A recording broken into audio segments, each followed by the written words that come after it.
Hello, everybody. I'm still setting up a little bit, but I'm about to draw an image for a friend of mine.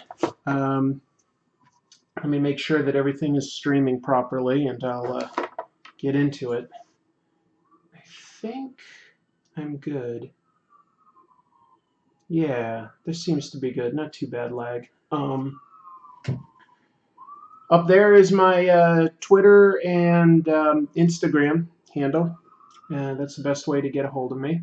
Hey, Sigamigs, nice to see you again. Oh, wow, and AT is here too. Hello, both.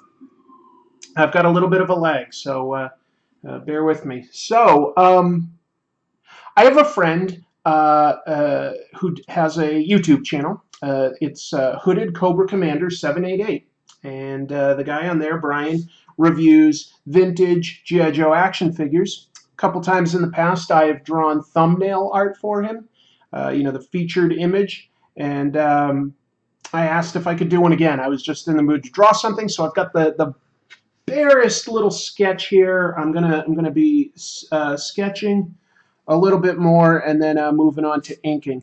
But this guy is named Mainframe, and he was the GI Joe computer expert. But this was like back in like 1985 or so, and I wanted to make it look uh, uh, vintage. I didn't want to like cheat by like making him an urban modern day hacker. At the same time, I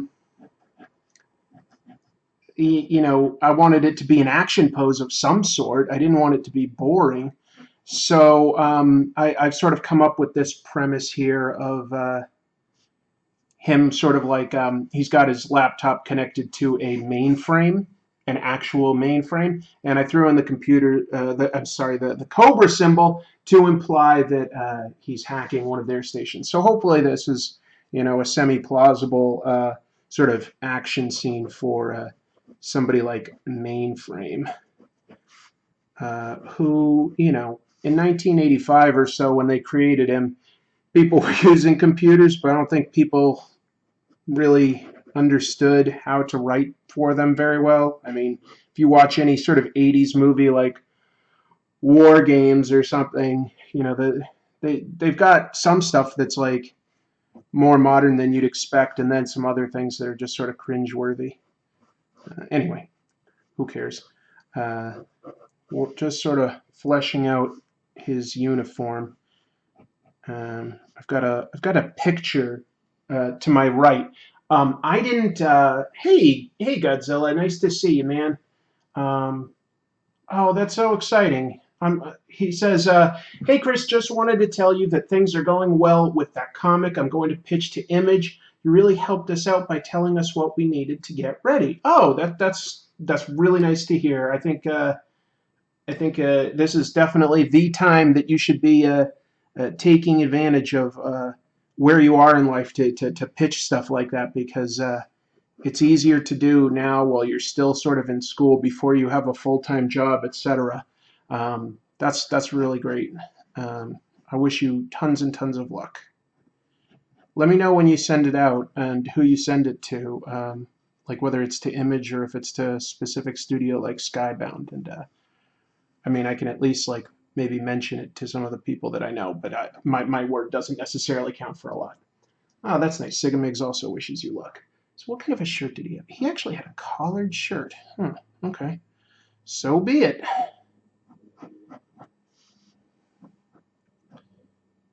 Sure, just put on your baseball helmet and head on out to fight Cobra. Let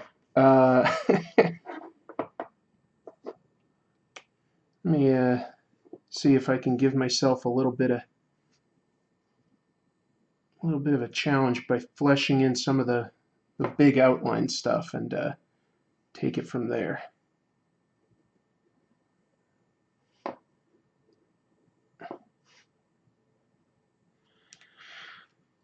So yeah, GI Joe was something that I loved as a kid. It wasn't my main thing that I was into, but I really did think it was cool.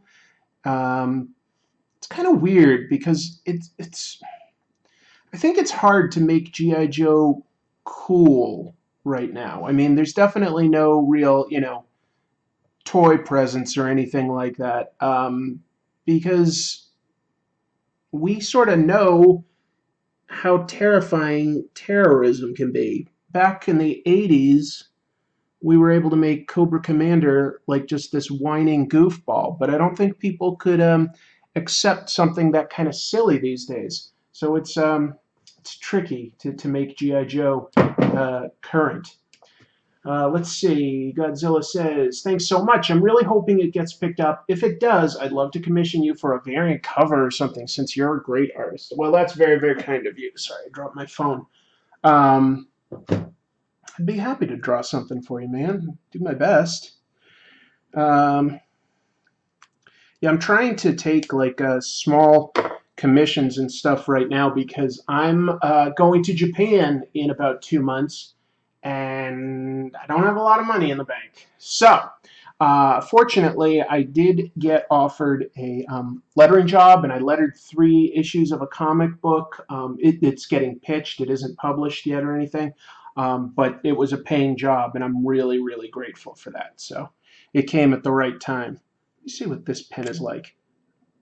A Pilot Fineliner. I've never really used this before. Let me do some test marks here. I'm going to give this thing a shot. No, too thin, too thin. I don't like this. This isn't... Sorry, I've got tons of pens that I like, never really try. I don't know what this one is. Some sort of Japanese pen. Is this a brush? No, sort of. I'm going to try this. You know what? Before I do that, I don't have my sketch quite right. I need to keep working on this and check that I am centered. Okay. Good. Yeah. So, yeah, what's new with everybody? If you've got any questions, feel free to hit me up, and I will keep trying to glance towards my computer to the side and answer anything I can. Pretty happy with the arm. This isn't quite right yet. You know what? He should have a chin strap. I don't think the figure does, but I'm going to add that.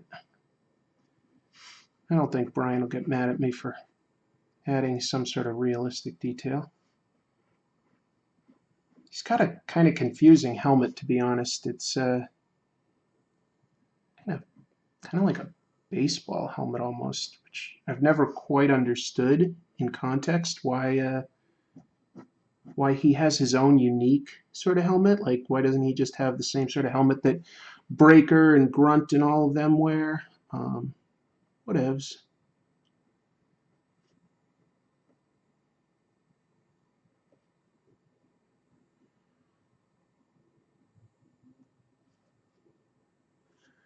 Let's see. Oh, some questions. I hate to break this here, but here we go. I am putting my Patreon age on hold for at least a month because I'm in a bad financial situation. Hope I can reverse that soon. AT, I completely understand that happens. Don't feel bad about that at all. Just get yourself in good shape. Sigamix congrats me on 3,000 subscribers. Thank you, thank you. I wish I could grow it faster, but I really just don't have the time to promote myself on social media like I really should be doing if I want to really grow. But I'm trying to do everything I can to just focus on improving my show. So slow and steady it shall be. Let's see. Godzilla Mendoza says, when you take your trip to Japan and Hong Kong, do you think you'll be tweeting about it or making a video on it? Heck, you could make a special episode called Manga Tropes. Yeah, I definitely thought about that. Still making some of my plans, but I'm going to do something in Tokyo about manga, and I'm leaning strongly towards discussing One Piece. It's not that I'm necessarily a big fan of that, but it is the all-time best-selling manga. tremendously popular. So I think it's worth taking a look and trying to figure out, why is it so popular and what makes it unique to stand out from all the other battle manga that gets published every single week in stuff like Shonen Jump. What makes this have such lasting power? So if I can figure that out, I think that's what I'd like to discuss while I'm in Japan and try to film it all there and get some flavor for it. I think that that would be a lot of fun. AT says, how are you able to make the new theme song? Did you commission it? My friends who watch your show love it. Oh, thank you. Yeah, the music part I commissioned. I went on Fiverr, which sometimes I honestly feel that like the people there don't get paid what they deserve, but they can. And I think that it was worth it. I wanted something kind of new, and I wanted something that was 100% my own instead of just sort of like, you know, free. And so I'm actually pretty happy with it. So that's where I took care of that. What's a pocket protector look like? That's what I'm going for here with this thing, but I don't know. I'll actually just put some pens, even though he's fighting. I'm gonna put a pair of pens in here, kind of make sure that I've made the right amount of space for it. And let's see, his shirt would go about like so. He's got a big belt. That's a terrible place for it to end. I don't know if you guys know as artists about tangents. That's where you just don't want things to line up along borders or background details. Like I wouldn't want his helmet to be parallel with some of the lines of the mainframe. I wouldn't want his gun to be right along the border, and I don't like having his belt along the border, but whatever. All right, I'm looking at some reference now to try to get a sense of what his details are on this bandolier. It's just sort of like a leather thing with a belt, but I really don't see a big purpose for it. He's got some sort of piece of technology here that I've got to block in, but you really can't tell because the figure's so small. I don't know. I'll have to figure out what that is. AT says that he went to Japan in '99. One Piece was the big new thing there. It's still popular. Yeah, it's still tremendously popular. Let's see. Sigamigs asks, would how a manga is produced versus a comic be an interesting topic? You know, it might. It might. That might be something I touch on briefly because it's radically different how manga is produced versus comic books. It's very much Japan is way closer to like an auteur guides everything, and a publisher publishes it as long as it is selling well. And over here, it's a little bit more of a manufacturing line where you just have everybody designated to different tasks. It's definitely very different. Oh, thank you for the compliment on the intro, Godzilla. I'm happy with it. I want to maybe at some point when I've got some extra time improve it even a little bit more with the animation and stuff because that takes a lot of time. And Geek Workshop joins us. Hello, Geek Workshop. Nice to have you here. All right, let's get back to drawing. It's so easy when I'm doing this and I get a question to just put everything down, and I'm sure that's really boring to watch. Try to do two things at once.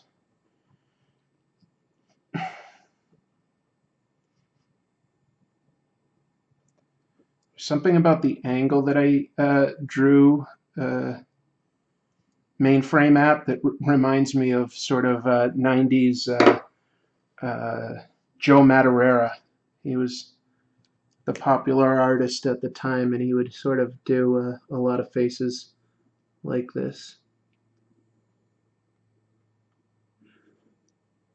Not intentional, not really trying to go for a manga look per se. However, I do think that a lot of my art is overly stiff and referenced.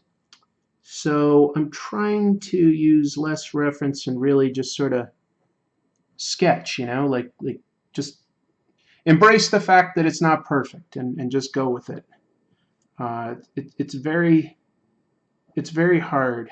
Any artist will tell you that it's very frustrating when it's not like quite meeting what's in your head, what's in your mind's eye. Um, so part of being an artist is trying to let some of that go. Um, trying to just be okay with the fact that not everything is going to look perfect, and that that's, in a sense, your style. Doesn't mean that you should be okay with making mistakes or taking shortcuts. It just means that it's always a journey. You're never gonna get it quite right. You're always gonna have somewhere to go. Just my 2 cents. Maybe I'm being maybe I sound like a know-it-all saying something like that. Who am I? I'll tell you guys, sometimes it's really hard. Like, just, I love drawing, you know? I love it. I'm not great at it, but I love it. I'm always sketching. Always have been. And, you know, I just happen to sort of come up with a lot of friends that were successfully breaking into the industry, while I was also sort of trying initially. And sometimes it's hard. You can't help but compare yourself to other very successful people. You have to just sort of go like, no, everybody's an individual. Oh, there's some questions. What artist style do you think you are most similar to? Ugh, on my bad days, I'll say Greg Land. That's definitely not what I want to do. I don't like his work at all personally. Tony Harris a little bit. But those aren't my influences. My influences are more like guys like Alex Toth, Will Eisner, John Romita, both senior and junior. Kind of classic guys, classic artists.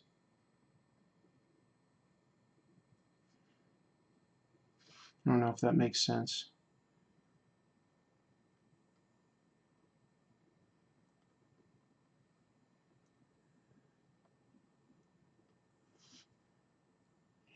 Sorry, I know there's some more questions. Let me just finish a couple lines of detail here, and I'll get right to you. Okay.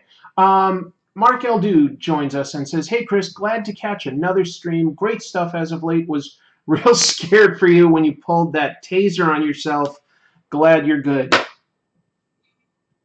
Just for the record, I'm never tasing myself again. That was deeply unpleasant. That was so much more unpleasant than I expected. What else? Karen G, welcome. Long time no see. Yeah, I know. I haven't had time to do a lot of live streaming lately, and I love hanging out and chatting about all sorts of stuff with you guys. So, let's see.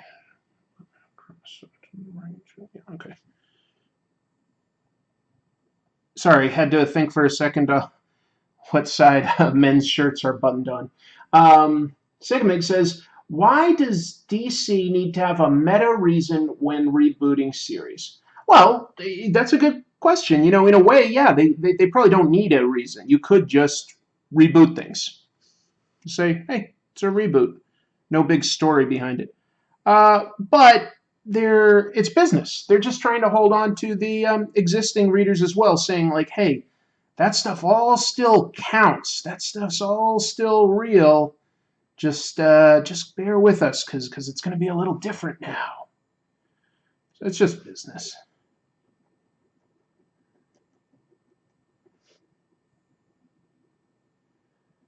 That said, when DC switched to New 52, I got out of reading DC for a while. I read the beginning of New 52, and it just wasn't connecting with me. Just I just didn't love the ideas. So I said, whatever, that's fine. Maybe I'm getting too old for it or something like that. And I just sort of stepped away from DC for a while.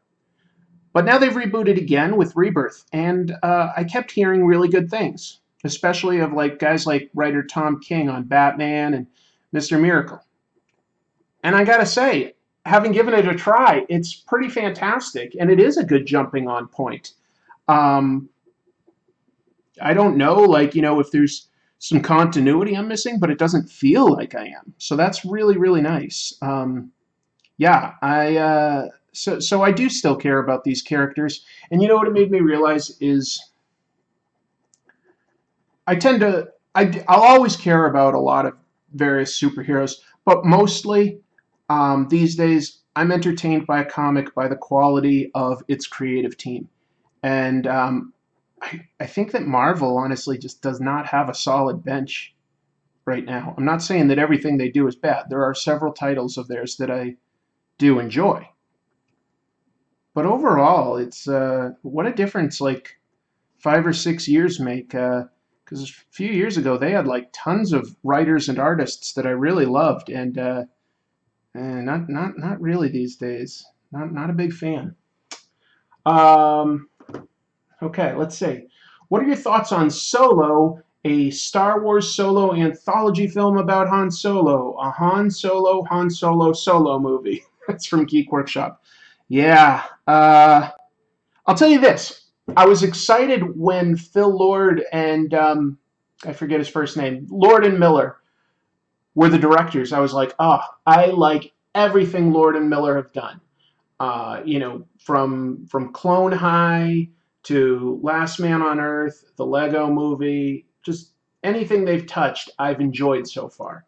So I was psyched when they were the directors, and then like to replace a director halfway through feels like I don't know. That sounds bad. That sounds really worrying to me. But it's Star Wars, so I'm probably gonna still watch it, and I'll just hope for the best.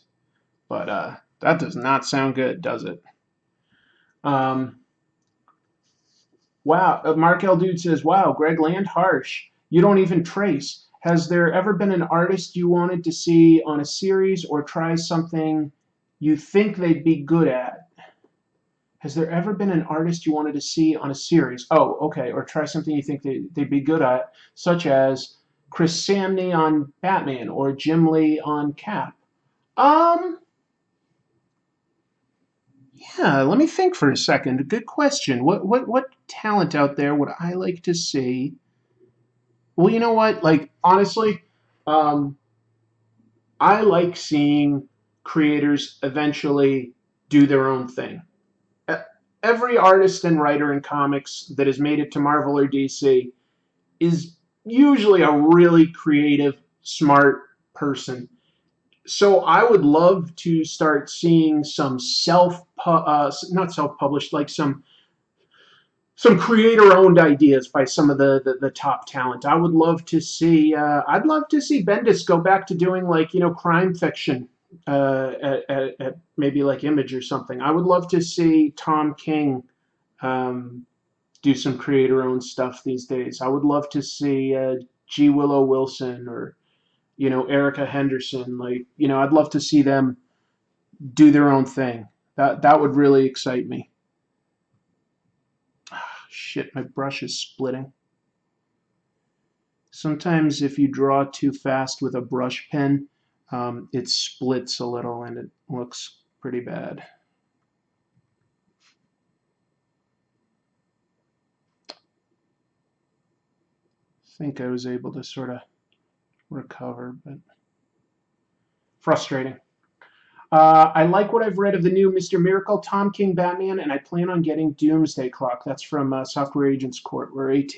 Um, I'm not reading Doomsday Clock yet. I probably will at some point to review it.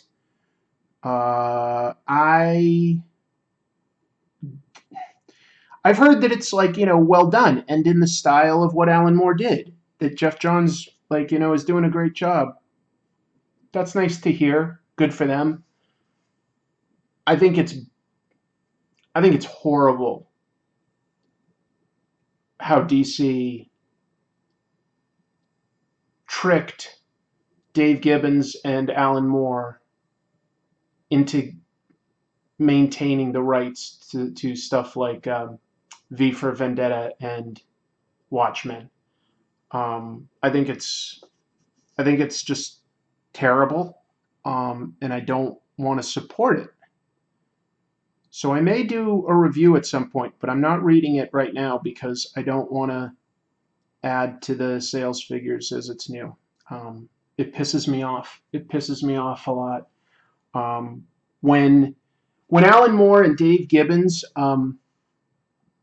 had that stuff published at DC Comics, in the contract it said once the trade paperback version of it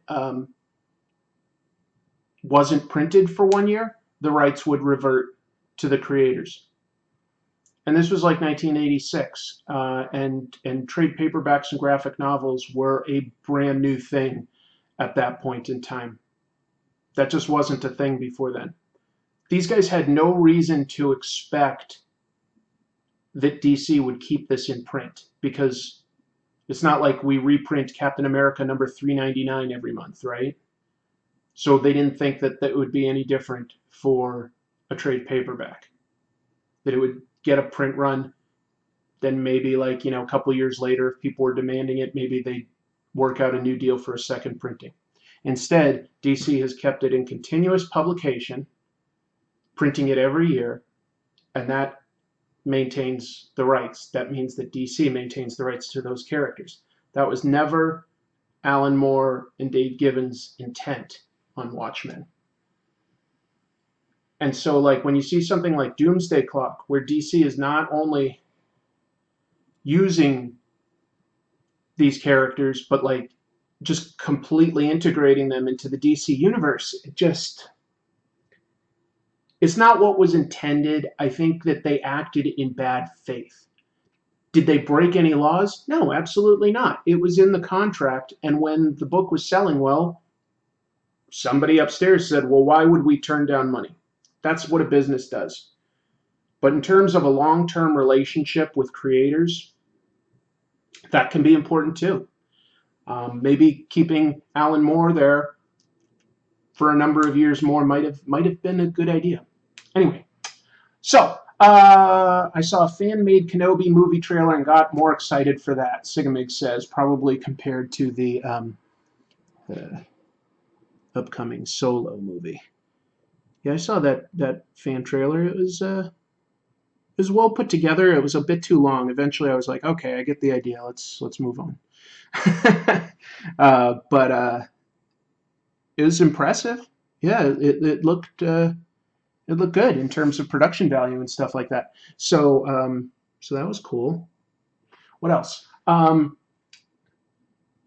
I would like to see, this is Software Agents Corp, I would like to see John Byrne work at Marvel or DC again as a writer-artist, but that will never happen. Yeah, he's probably too curmudgeonly. I don't know. Never say never, though. He needs work, so maybe. I would like to see that too, to be honest. He definitely respects the characters, but I didn't really care for like some of the last few things he did, which were like Marvel DC crossover type books and stuff, and I don't know. I didn't really care for it for the end result. But anyway, oh, I missed something. What are the biggest problems in comics currently? That's from Geek Workshop. Definitely just catering to new readers, and primarily I'm going to say the price point. I think that comics need to drastically rethink their model. They're just sort of doing what's worked in the past, and it's not working well now. So comics or manga sells great over in Japan, for instance, and comics still sell very well in Europe.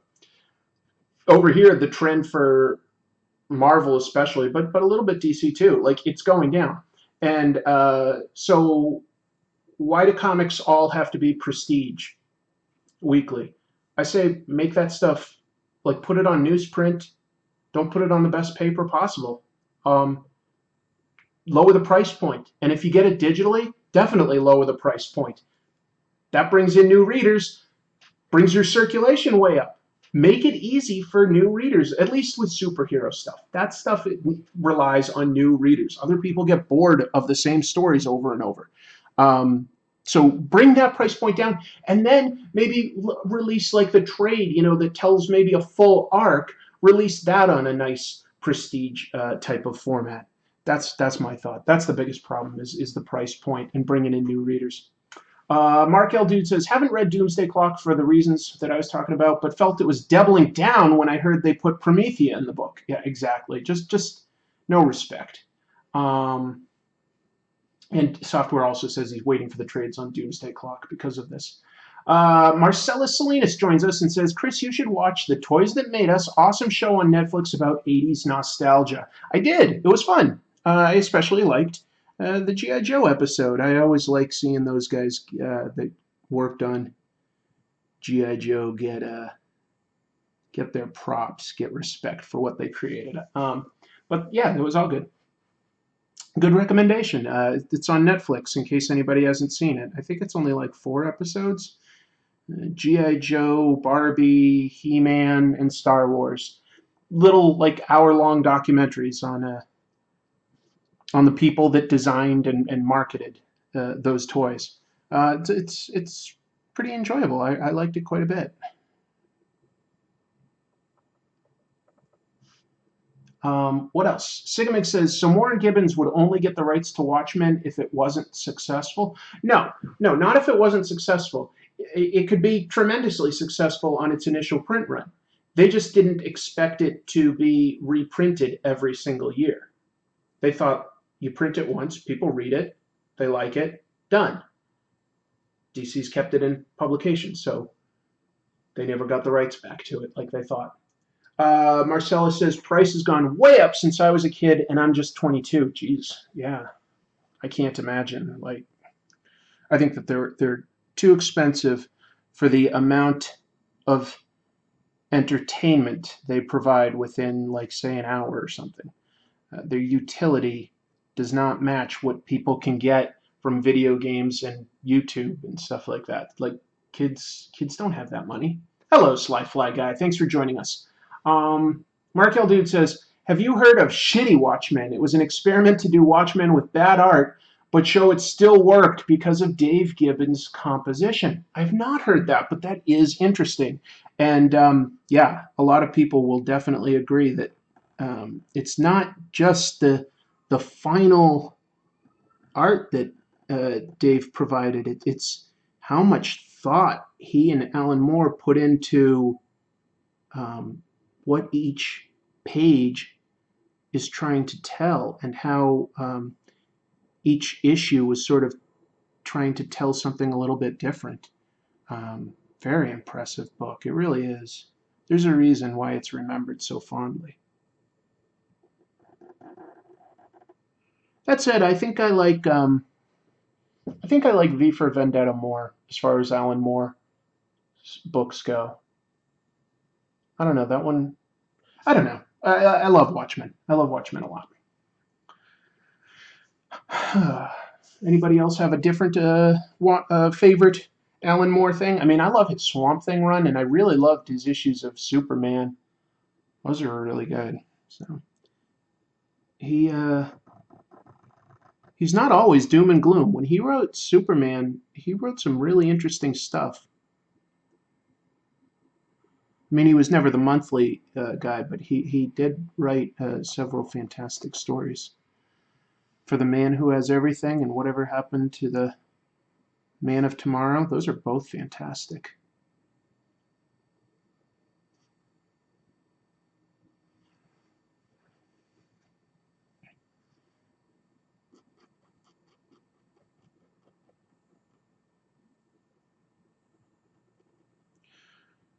This is fun to just sketch something for fun and chat with y'all.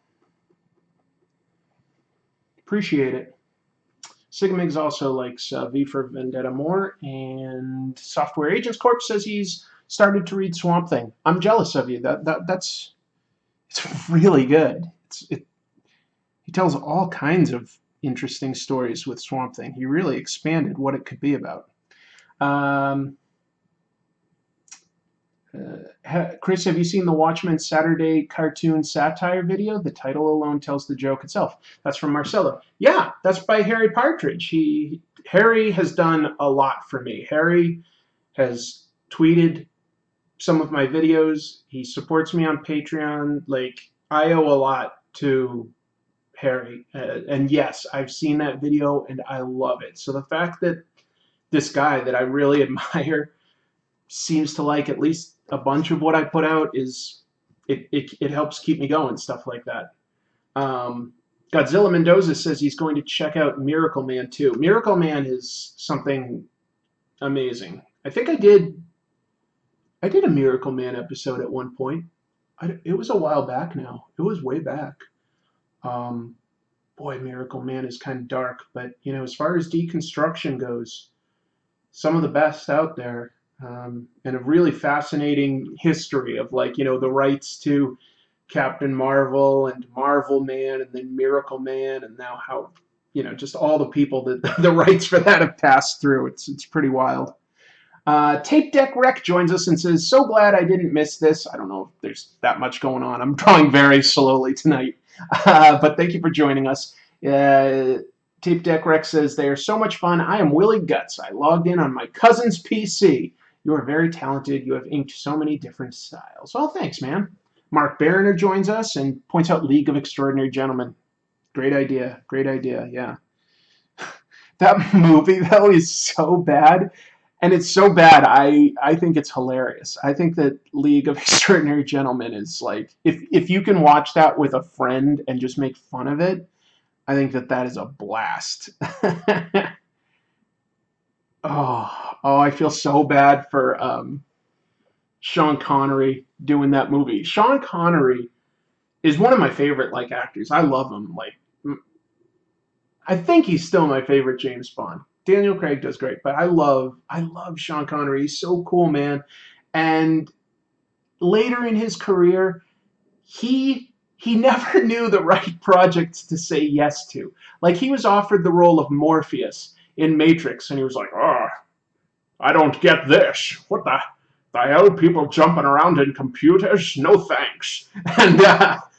And he said no to some other stuff. What? Oh, I think he was offered a role in Lord of the Rings. I don't know if it was Saruman or what, but he was offered a role in that, and he's like, all these elves and stuff. I don't get it. So he said no to that. And both of those became huge. So he gets offered League of Extraordinary Gentlemen. He's like, "Well, I don't get it, but I guess it's like Lord of the Rings and the Matrix. So yes, I'll do it." And he hated his experience on that movie, and it made him quit acting. It's so frustrating. Yeah, Gandalf. Okay, Marcelo says it was Gandalf. Oh my God.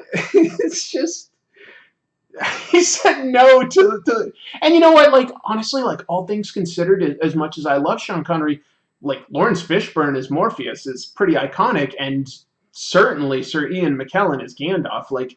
It's hard to imagine anybody else. But from Sean Connery's point of view, it's like, what were you thinking? Oh, I love it. He's like, "Oh, the League of Extraordinary Gentlemen. I'll do that, and all the kids will love me again." Because he had that career resurgence, late in his career. All of a sudden, he did stuff like The Rock and, I don't know, Entrapment. He just all of a sudden started doing a bunch of stuff, even though he's an older gentleman, and he had a lot of hits. He was great. I miss him in movies. I miss Gene Hackman.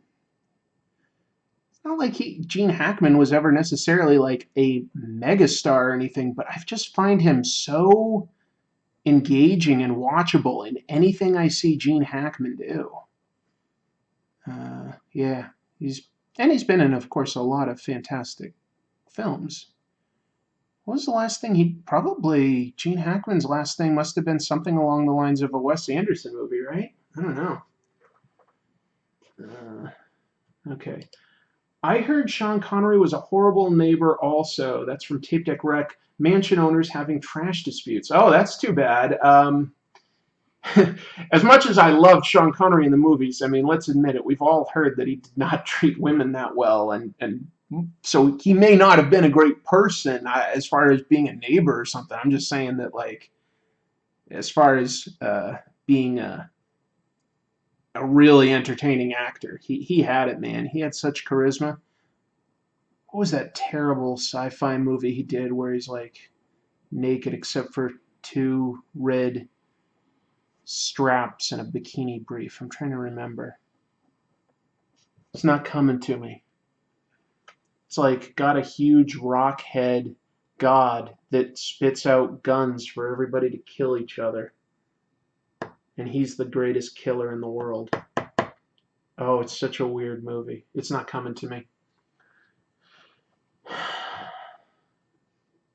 Gene Hackman and Clint Eastwood. Well, at least Clint Eastwood is still sort of like, active. I mean, he directs, but Clint Eastwood's also gotten kind of like weird in his later years. I don't know. But yeah, I loved Clint Eastwood in his prime. And Gran Torino was actually really good. I like Gran Torino a lot.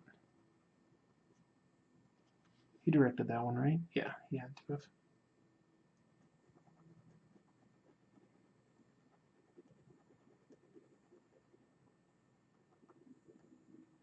What else? Zardoz. Okay, a bunch of people just pointed out that the weird movie I'm talking about is Zardoz. It's a weird movie, and the only reason it's really watchable is because Sean Connery's in it. Like, otherwise, it's just garbage. But that's a weird one. If you ever want to see a bad B movie that's still watchable, consider Zardoz. Great cowboy duo, them two. Yep. One of my college buddies loves Zardoz. And Godzilla Mendoza says, I cannot see that going over well today. No. And he says, sometimes a woman needs a good smack when she's out of line. That's like something he really said. He was like, oh, yeah, he was a little old school, even when it was the age of being old school. He's, I don't know. But he was a very entertaining actor. I'm a pretty big James Bond nerd. I don't know why exactly. I've never quite figured out why James Bond speaks to me on any level. But I just love them. Like even the bad ones, I'll totally like watch. Where Roger Moore is, pushing 300 pounds and he looks like he's 75 years old. He's like just sort of hobbling along, and I'm just like, I love it. I love it. uh, One interview with let's see, this is from Software Agents Corp. He says that one interview with Sean Connery has him mumbling, yeah, that pizza looks good. I don't know what that is. Karen G says, I've never watched a single James Bond movie. What? I mean, if you don't like spy movies, I guess I understand, but uh, let's see, give Skyfall a watch. Give Goldfinger a watch. Like The Spy Who Loved Me. These are all very entertaining movies. Um, Jimmy's Bastards. Godzilla points out it's a Garth Ennis sort of parody of James Bond. It's a comic book. Yeah, yeah. I like Garth Ennis a lot. Sometimes a little mean spirited, but in general, I really like him.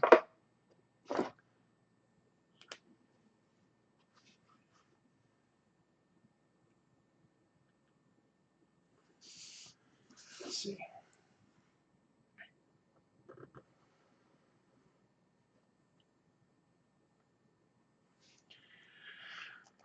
Just never got the opportunity. Fair enough. We all have sort of blind spots in pop culture, right?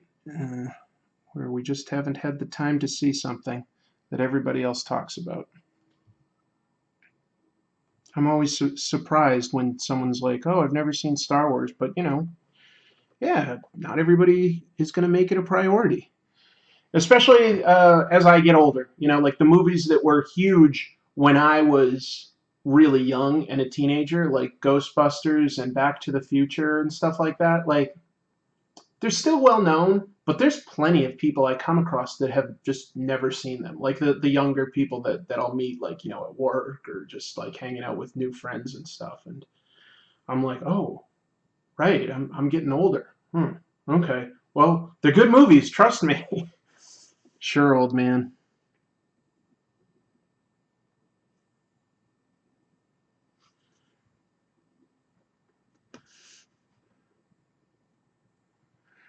Let's see.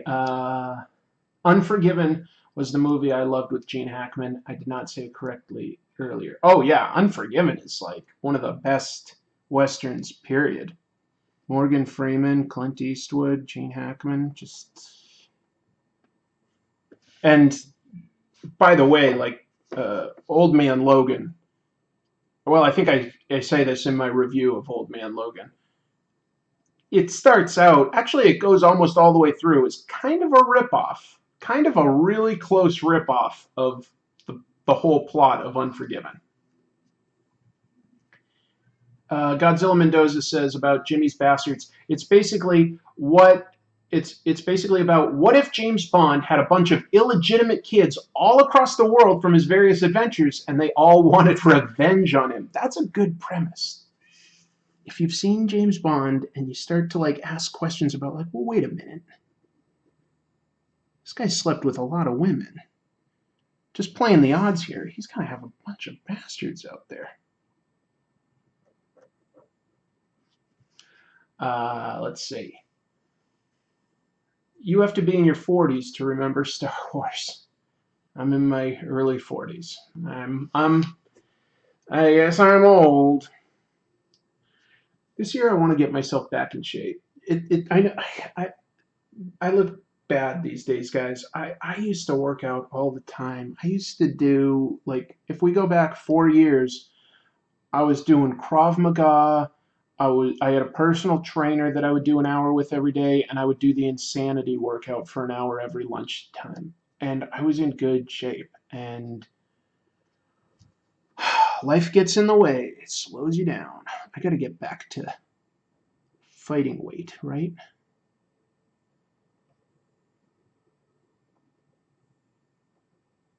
You're like, yeah, sure, whatever.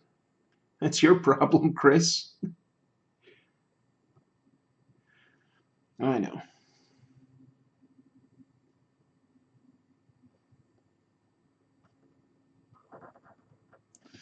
This is going to be a pocket protector of sorts.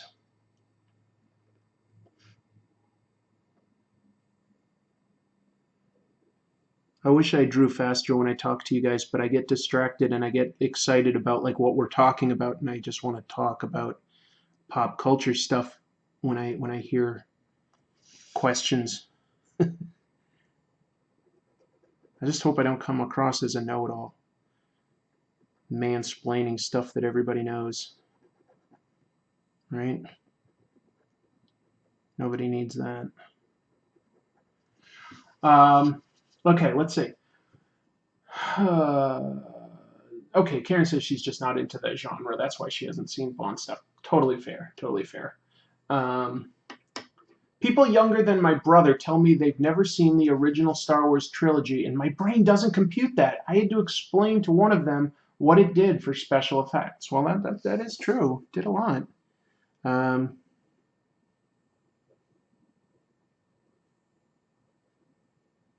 yeah. I'll always love Star Wars because I just saw the original movies at the right time in my life. So it just felt kind of perfect to me when I saw them as a kid. Um, and so I've kept a lot of love for that. Let's see. No thanks. Okay. I'm missing some things. Godzilla Mendoza says, I also started reading Garth Ennis's The Boys, and while I was enjoying it, I needed to take a break because the tone was so dark and it starts to wear me out. Got to read that one in short bursts because it's so cynical and hopeless. Godzilla, I'm the same way. I liked that book, and at a certain point, I forget what issue, but I kind of just stopped reading it because I was just sort of, it was making me feel like kind of extra depressed when I read it, and I didn't need that. Like, it was a good story, but it was bumming me out, and I was just like, oh, everything's so bleak.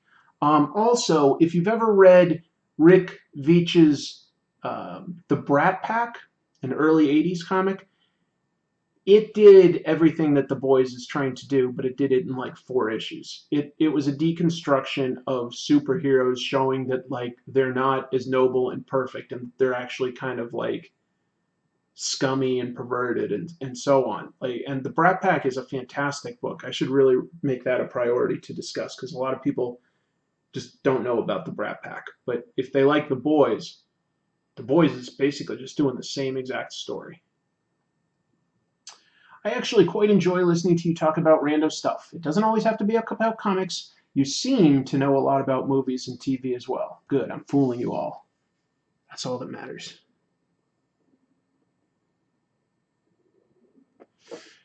I love storytelling. Um, and obviously movies, TV, comic books, books, plays, music. You know, it's all storytelling. So I'm always I'm fascinated with the idea of structure and the commonalities of what makes something work. That doesn't mean that every time I'm watching something, I'm like watching it critically, going like, oh, okay, I've seen that before. It's just that I can enjoy analyzing something maybe a second or a third time that I'm looking at it and trying to find what universal truths there are about humanity. What kind of things do we respond to all the time? Like, what storytelling techniques and tropes do we respond to? So yeah, I find stuff like Joseph Campbell's books on mythology like especially interesting and fascinating. And I read a lot of books about act structure for various types of stories. Um, and I'm not saying it's the most important thing to getting a story right, but it will certainly help you if you're not sure like how to make a story happen. If you just have an idea and you're like, well, where do I start? Well, read some books about like what act structure is and what the hero's journey is. And the fact is, most stories do have a lot of commonalities.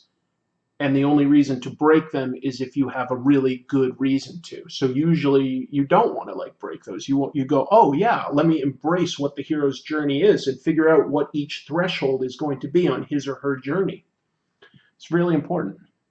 Chris, would you ever do a graphic novel from Marcelo?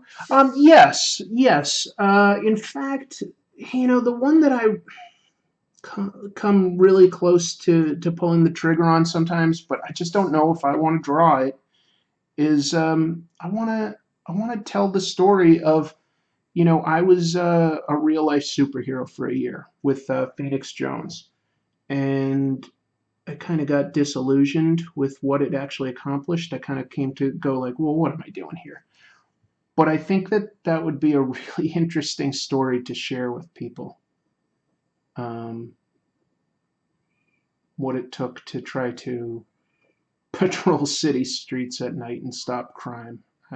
It's it's not that good of an idea, I don't think, ultimately, but I did try it for a year. And I think that I'd like to tell that as a story. I'd probably just fictionalize the people in the story, but yeah, that's something I think about. I'm missing a few things. Karen G says she's watched parts of a lot of classics, but haven't watched them all in one sitting. Totally get that. Tape Deck Rex says, in third grade, G.I. Joe and Transformers were more cool than my Star Wars. Yep. AT is wondering, why does Garth Ennis hate Wolverine? I think he just sort of hates superheroes. He doesn't seem to respect them very much. He likes to sort of have them lose or get beaten up, doesn't he? It's not 100% sure why that is, why he's sort of cynical towards superheroes. Um, anyway, I don't know. I don't have a good answer there.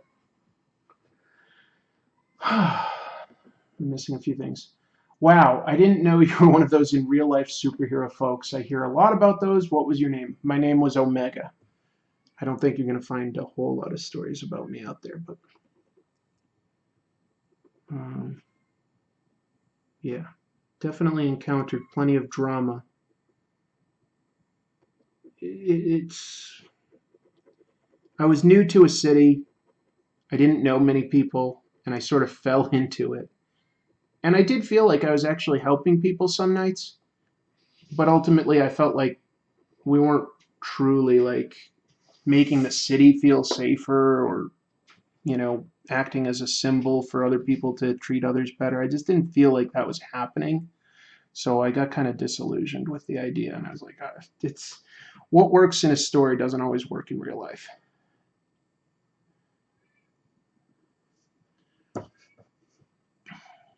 There's a lot that I could get into, and I'm trying sort of not to. So, but I might tell that as a story someday. We'll see. It's definitely its own sort of subculture, and I think that those are generally interesting for a lot of people to explore. How people get into them and what they are. My cat's trying to get in. If you can hear him, he's just sort of rubbing up against the door hardcore. Milo, it's not food time or anything. Give me a second. I'm going to let him come in. Will we ever see a pic of you, your superhero bod, Chris? Well, when I started, I was in shape, and by the time I finished, I was not. Come on. You can come in. All right. How long did you do that? 1 year. I don't know who Marvel's Omega is. Sorry. But, yeah. What do you think of the martial law comic series? What happened to that artist? Did he inspire that Lobo Comics look? I don't think he inspired that too much. I think that that was more of a Keith Giffen type of inspiration, if anything. Martial law, that artist went on to do, what were we talking about earlier today, everybody? The Alan Moore story, League of Extraordinary Gentlemen. That's what he went on to do. So he's still working, still creating new stuff. Hi, Cat. You want something?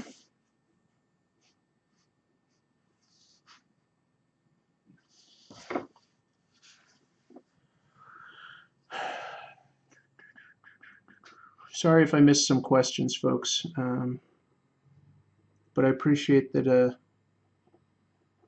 Usually the crowd for me is like, I can answer almost everything. And I like that.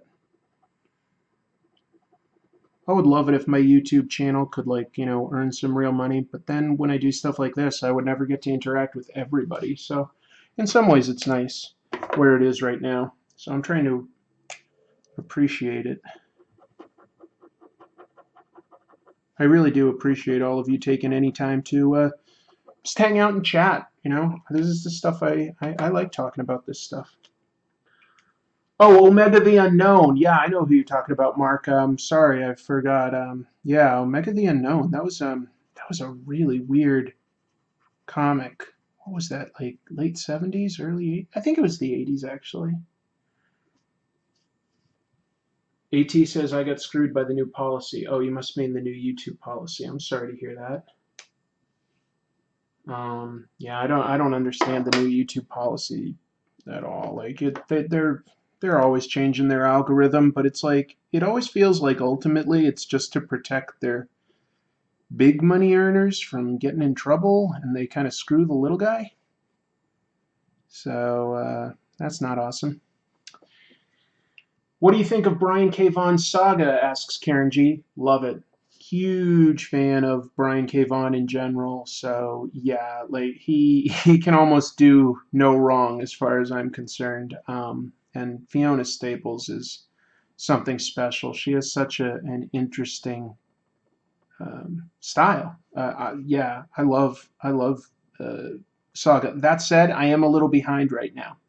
I'm several issues behind. I just haven't had time. I think I've got them, but I haven't had time to read them. So hopefully at some point.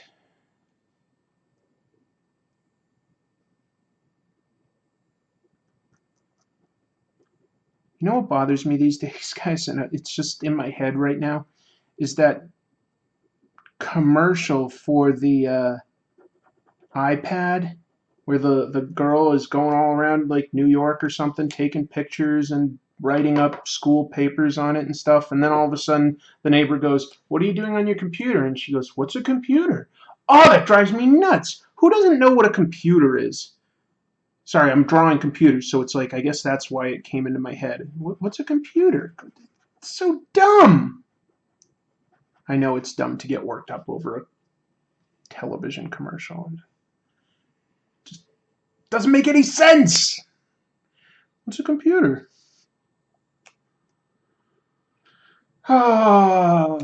Software Agents Corp says he doesn't currently have enough subscribers, so he's losing all monetization. That's bullshit, man. I'm sorry.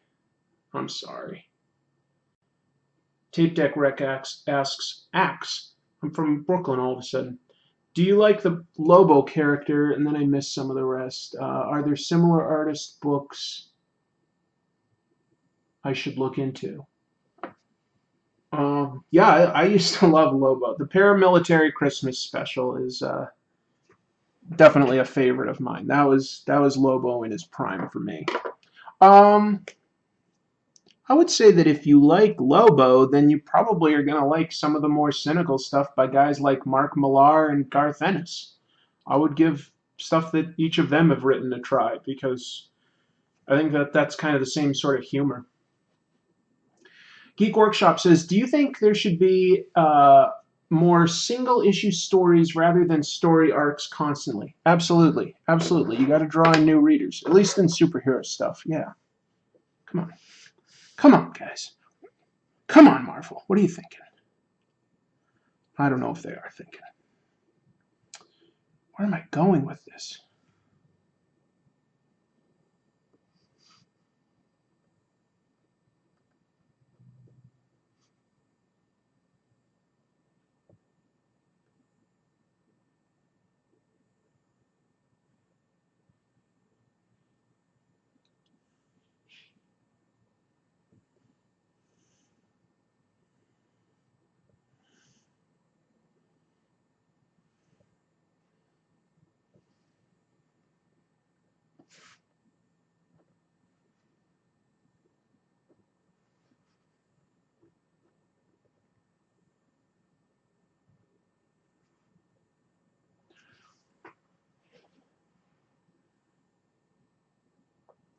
I missed some stuff.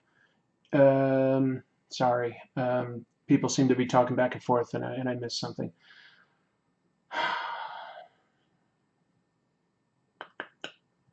Everybody knows what a computer is. That's dumb. Yes, thank you. I loved Secret Invasion, but the rest were too much. You mean as far as crossovers go? Maybe? Is that what you're talking about, Tape Deck, Rick? Because I agree if that's the case. Like, just Marvel just keeps doing crossover after crossover, and it's too much. Some people just want to read, like, the Hulk gets in a fight with the army, and something unique happens, and he learns something about a cool person that he's trying to protect. Just something simple like that, and it doesn't all have to cross over with, the biggest enemy that's ever threatened the world, and everybody has to team up and fight each other. It's like that stuff it becomes so much less special when it happens all the time. Up until like 1986, there was no like crossovers type stuff like that. there was individual stories, and they felt like such a big deal because it wasn't common.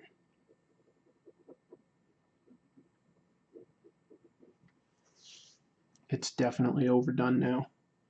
And it's short-sighted because it gets the current readers to buy stuff and it totally confuses and alienates new readers. And if there's not new readers, where does it all go? It goes away.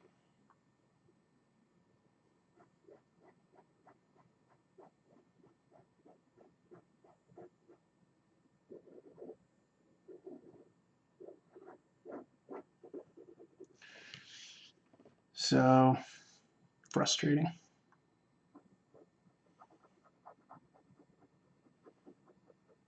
It feels like it's really obvious to me, so maybe I'm missing something, but I don't understand why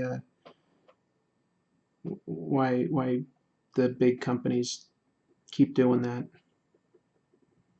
That they don't like look ahead and see that this has an ultimate endpoint that doesn't benefit them. That they keep talking to the same audience.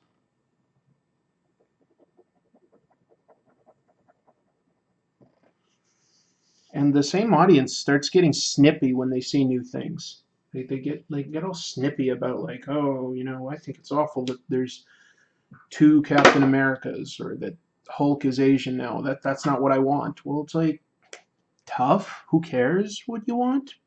Like, even if it doesn't sell well, they're just trying something new, and you have to let them try. And if you don't like it, just don't buy it. It's as simple as that to me. I just, I guess you get to a point where you don't care as much what a big company does. You're just like, fine, let them fail even. Like, who cares? These characters are never going away. Like, even if the comics like fell apart, they'd start just publishing, comic once a year or a book once a year just so that they could keep making movies and stuff.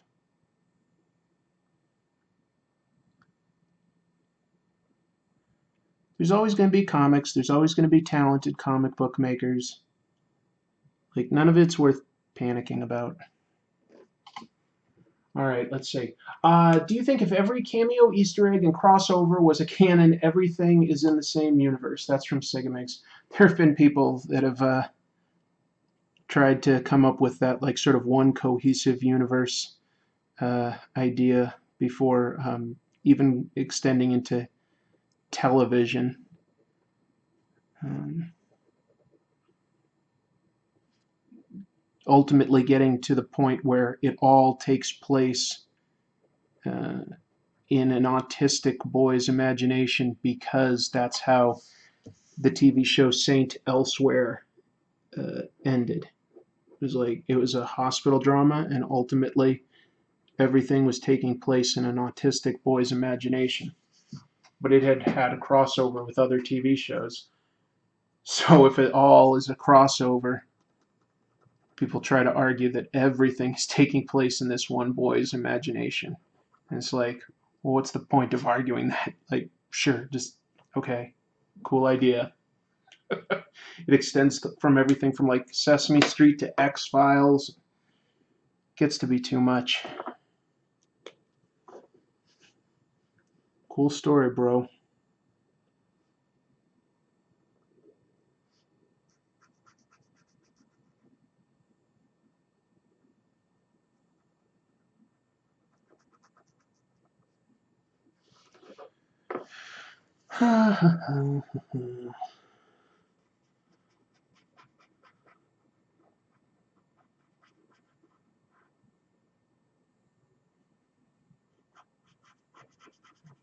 This is a thick brush.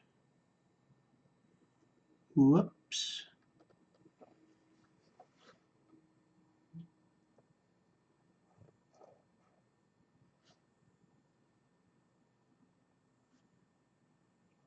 Do you want something, buddy? My cat is sort of nervously hanging out at the doorway, but he won't quite commit to coming in and hopping on my lap or something. I don't generally let him in this room. This is our art room.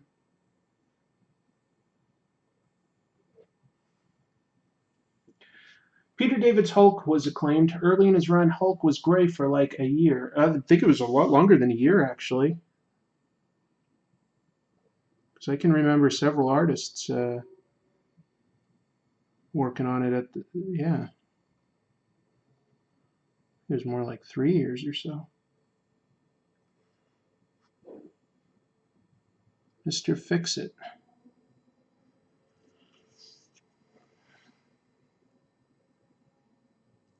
That's the name Hulk went by. He was a bouncer and really more of an enforcer in Las Vegas. It was an interesting arc. The problem is when they replace an original with another character and try to show you how much better the new one is. I hate when they do that, and it almost never works. And I'm not only talking about comics. That's from Karen G. Yeah, fair criticism to bring up. If they try to present a character as like cool and no problems, that's a failing of the writer. And I do agree that that has been done plenty. Um,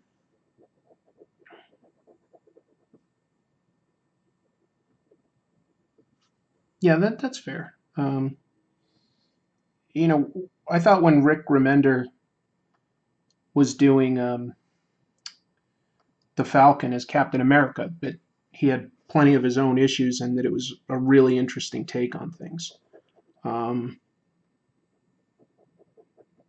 and some characters I don't mind sort of being close to perfect because there's sort of a superhero hero ideal. I know Godzilla Mendoza would disagree with me on this, but personally, I generally like Miles Morales quite a bit. He doesn't have a lot of flaws, and he basically is the same as Peter Parker. I don't really have a problem with that because I still find him likable and interesting. But I understand if other people don't feel that way.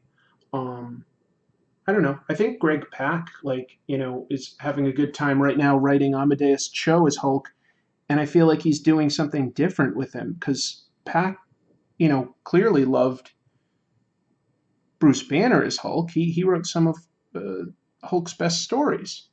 Um, but anyway, who knows? Everybody has their own take on things.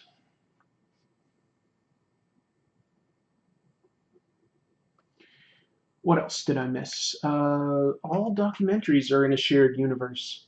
The world. That's from Geek Workshop. Very, very impressive. What are your thoughts on Valiant trying to launch movies? That's from Sigamix. I think that they've been saying that for a long time, and they don't seem to have a lot of traction. Didn't they say, like, it feels like it was like 2 years ago that they said they would be releasing like at least web series with like Bloodshot and Ninjak and stuff, and I still haven't seen anything come of that. So I don't know.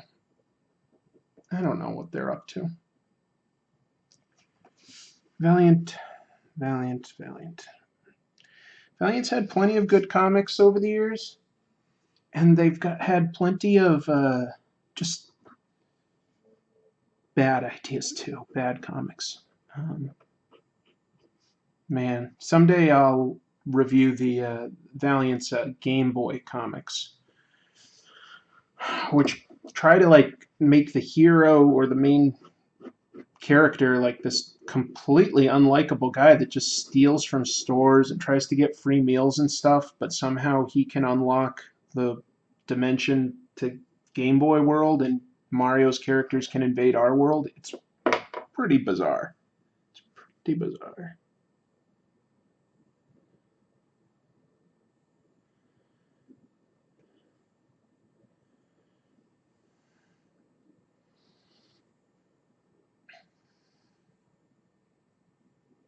That was a claim. Valiant, excuse me.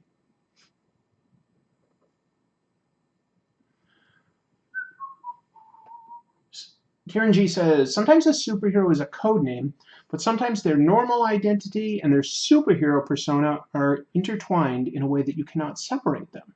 like Batman or Superman. I cannot imagine anyone else as them at the same time as they are in their prime. The idea of Batman Beyond worked for me because Bruce didn't have the physical strength anymore at his age to keep being Batman. Sure, but what about like when they wrote Bruce Wayne out of like the time period for a long time, like Darkseid had like thrown him through time, and Dick Grayson finally got to be Batman for a long time. I think that that was something a lot of fans really sort of always wanted to see, and that was basically that was Grant Morrison, I believe, and most people say that that was like really executed well. On the other hand, I do generally agree with you. You know, it'd be hard to imagine like a second Superman, but in a way, aren't characters like Supergirl just another take on Superman, and they can be concurrent? Um, if original Wolverine comes back, I mean, maybe it would be hard to have Old Man Wolverine there at the same time, but I'm sure they'd have X-23 Wolverine around. I don't know. You know what? Ultimately, I guess I don't care what they do. I'd have to think about it, and I'd have to like be getting paid to have a stronger opinion. All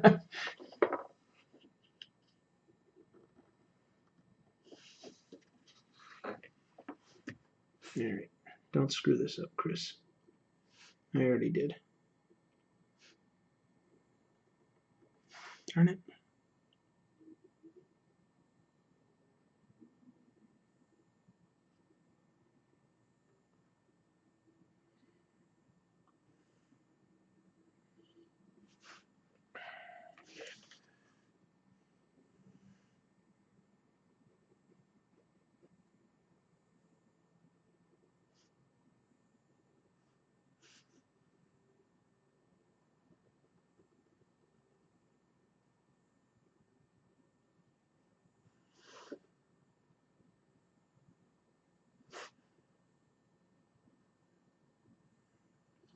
Questions? Let's see. Yes, I see. When they are not there physically, that is a good way to justify it. And Dick has been there for a long time already. Yeah. Yeah. I guess every situation is a little unique, huh? How many people are even in the chat right now? Is it getting quiet? I can't tell how many people are in here. I don't know what to look at. Oh, I see. I'm just gonna. Oh, only 8 people. Okay. Guess it's getting a little quiet. Well, I'll probably end the stream in a little bit then if people are getting kind of tired of it. That's fair.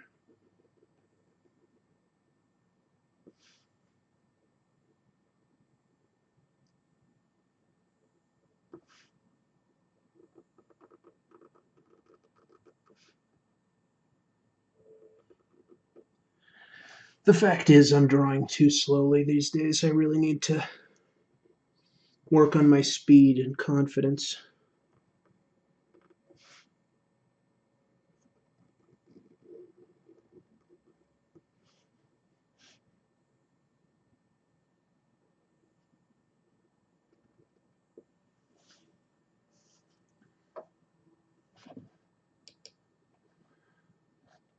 Oh, some things here.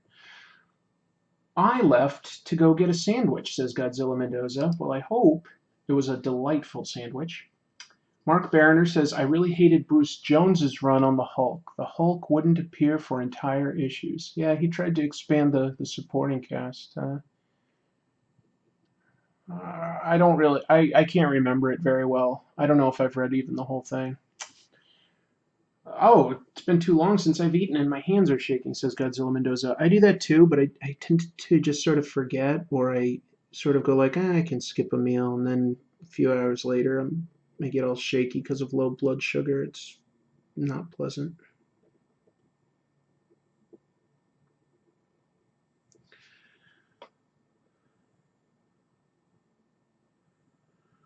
Cobra.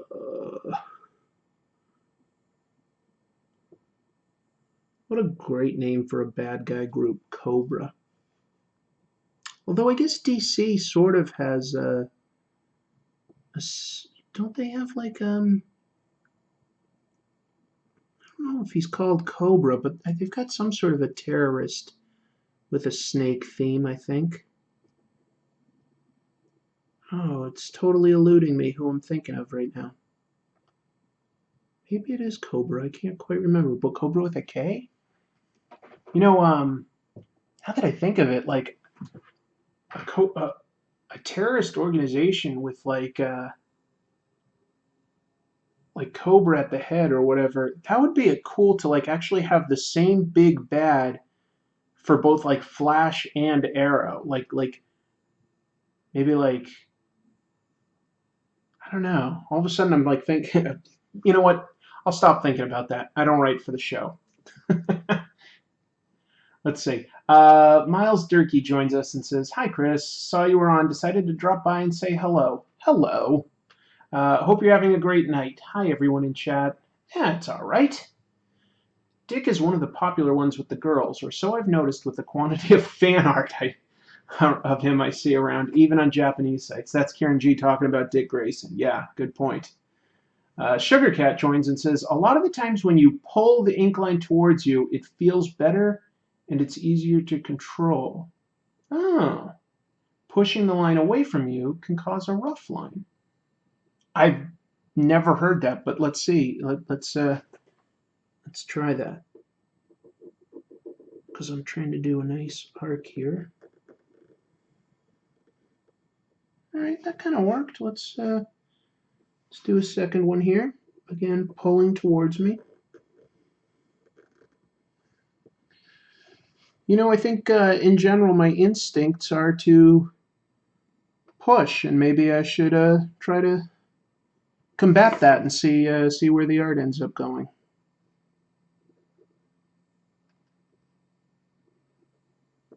I think it'll take a while to make it work right, but it's an interesting tip that I hadn't heard before. Pull to have more control.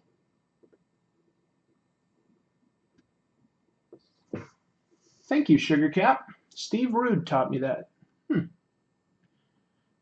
I'm not going to Google that, Karen G, because I can guess what kind of result I would get. There's a terrorist group with a snake theme in Batman Beyond that wanted to become dinosaur people for no reason. And I remember an interview with Bruce Timm where he said he was aware it didn't make sense and just went with it anyway. That's from Godzilla Mendoza. And Mark Berner joins in to say, "I loved Steve Rude's Hulk versus Superman." Was that comic by Steve Rude?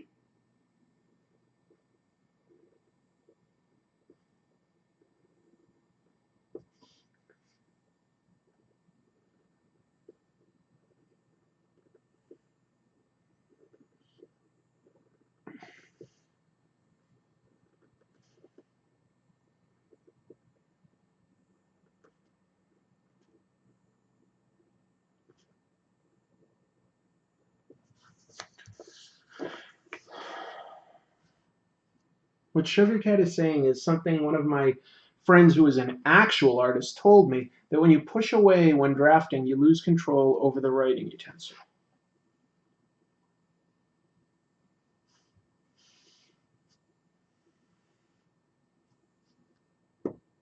Huh.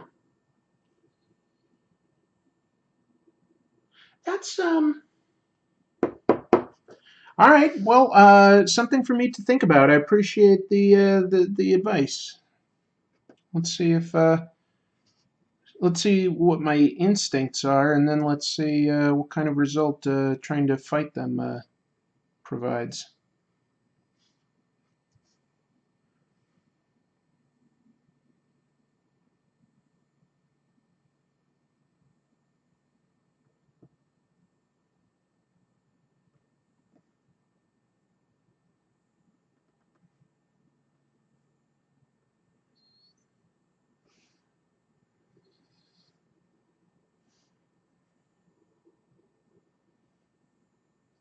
My instinct is definitely to push.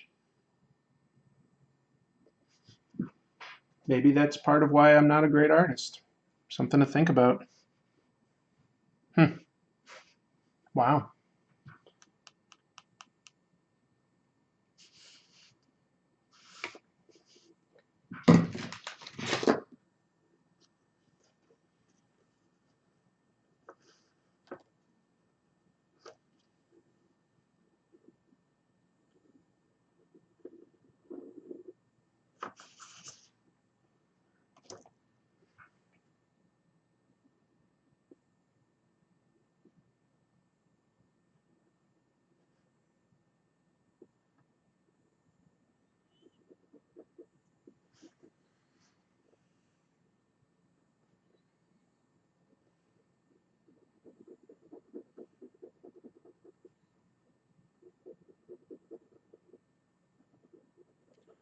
Kind of getting hungry.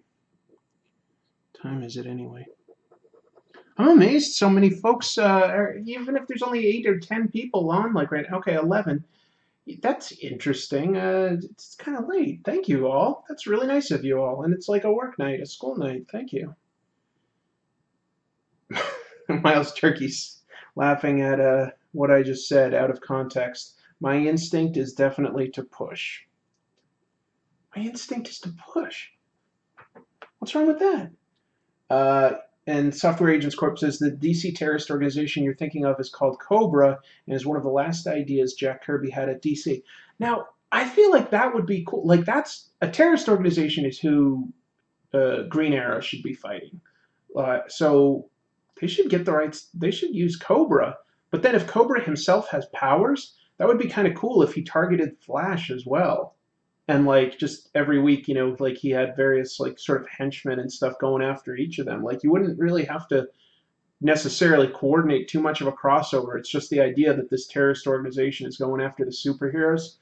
Just have like a single episode with what do you call them? Just do the big crossover. Have all of them fight them. That would be cool. I think that would be fun. I don't know. What do I know? I get all excited and then I'm like, but what do I know?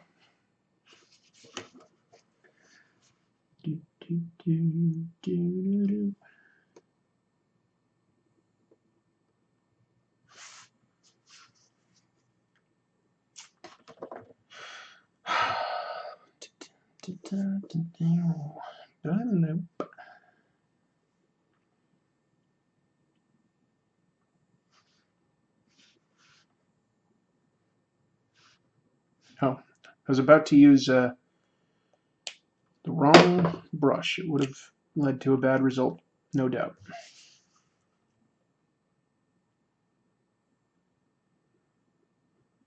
So while I said that I'm probably going to be discussing One Piece when I go to Japan because it's the most popular, like what other manga out there do you guys like? Usually everybody likes at least maybe like one, even if they don't read much. Maybe they still like Kira or something. Um, I also need to figure out, because I'm going to Hong Kong, I think I'm probably going to talk about manhwa, Chinese comics, and I'm leaning towards Dragon Tiger Gate. I think it's got another name, but like there's like a guy Tony Wong who's sort of like maybe the godfather of Hong Kong comics, and I think it might make sense to discuss him and to go to a Hong Kong comic book shop when I'm in there. So I'm looking forward to that. I don't think it'll necessarily get me any extra views because I don't really know what would be that unique. I'll show a comic book store. I'll talk about it in the city. So it'll be something a little different for the regular viewers, and I think it'll be fun. But I'm not sure it'll like necessarily lead to more views. Karen G says I hate One Piece. I haven't read enough of it to really form an opinion yet. It's definitely it seems a little sillier than I was expecting it to be. I wasn't expecting that since I just knew it was popular. That's the reason I'm going after it. I'm going to try to say like, well, why is it so popular? Is it a cultural thing? Is it just that it came out at the right time, like the height of manga, basically? Was it just lucky?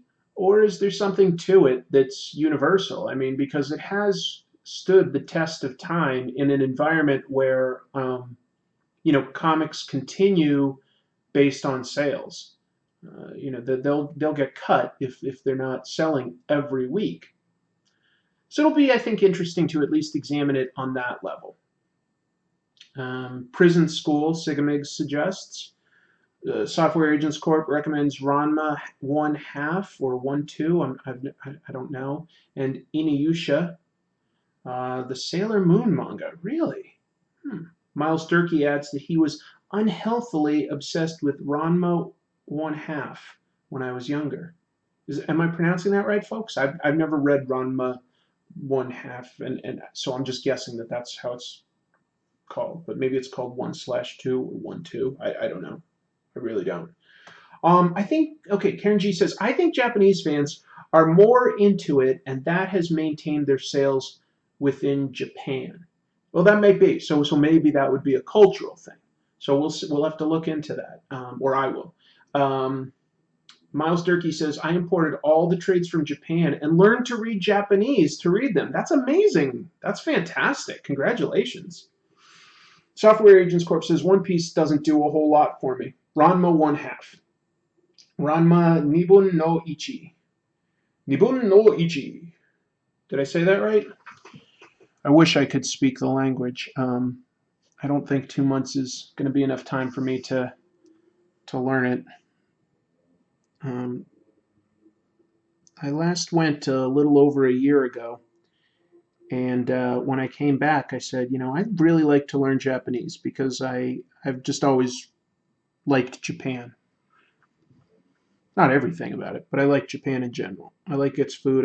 I like its architecture. I find a lot of its history, and especially its history in terms of entertainment, interesting. Um, so I looked around, and unfortunately, there was no like sort of local college or anything offering Japanese class where I live. And I'm not sure, like what sort of app or anything is going to properly help me. But I would really, if I could speak another language, I think what I'd want to learn is Japanese. I think that would interest me the most. What about you guys? If you could learn, like, if instantly have the power to know a second language, what would the second language be, and why would you choose that language? It could be for something as simple as like enjoying another culture's entertainment, or maybe there's a place you've always wanted to visit. It doesn't matter. Like, just tell me, like, what language would you want to instantly know if you could? Let's see some other recommendations. I like some of the art in Bleach, not a huge fan of the storytelling. Naruto, I find the characters to be intolerable. That's from Software Agents. Karen G says, Naruto ended and Bleach was canceled, but if it was by the overseas sales, it would have not been canceled. I think the mangakas working at Jump have very hard schedules. They do. They do. Miles Durkee recommends for me the Duolingo app. It's a free app that's a lot like Rosetta Stone. It's great. Well, if it's free, I'll try it. Duolingo. Download it right now. Give me a minute, guys. Software Agents Corp says he'd want to learn Japanese because of family friends. Perfect reason. That sounds fantastic. I think if I could just instantly learn any other language, I might think of something like Cantonese or Mandarin, because we could potentially do so much, like there's so many places that do business with China. China has like, a massive population. Just think of like how many jobs that could potentially open up to you, as well as travel. Spanish would also be like, technically I took Spanish in college and, graduated, but I can't speak Spanish. I passed, but it went too fast for me. I didn't retain it. Where's my, App Store, Duolingo. Let's see, Chinese, so I would survive once they rule the world, says Sigamigs. And Software Agents Corp says he also owns a lot of Japanese video games, so Japanese would be interesting. Karen G says, I like Hunter x Hunter, My Hero Academia. A lot of people have recommended that to me. Full Metal Alchemist. My favorite is Dai no Daibuken. I don't know if I pronounced that right. Dai no Daibuken. Haven't heard of that one. I'll look up. Oh, and any of Naoki Urasawa's mangas, says Karen G. Naoki Urasawa is possibly my favorite overall cartoonist in all of comics. Not just manga, not just anything. Just, yeah. Mr. O'Danny1 says you could try German. German would be great. I love German food. I do have a couple friends that have become expatriates and now live in different parts of Germany, and their photos on Instagram, like I'm like, wow, Germany looks like a really beautiful country these days. Like not like it ever hasn't. I'm just saying, like, yeah, that looks like a really lovely country, like both the mountains and the cities. Just that would be pretty cool. I would love to be able to speak German. Duolingo.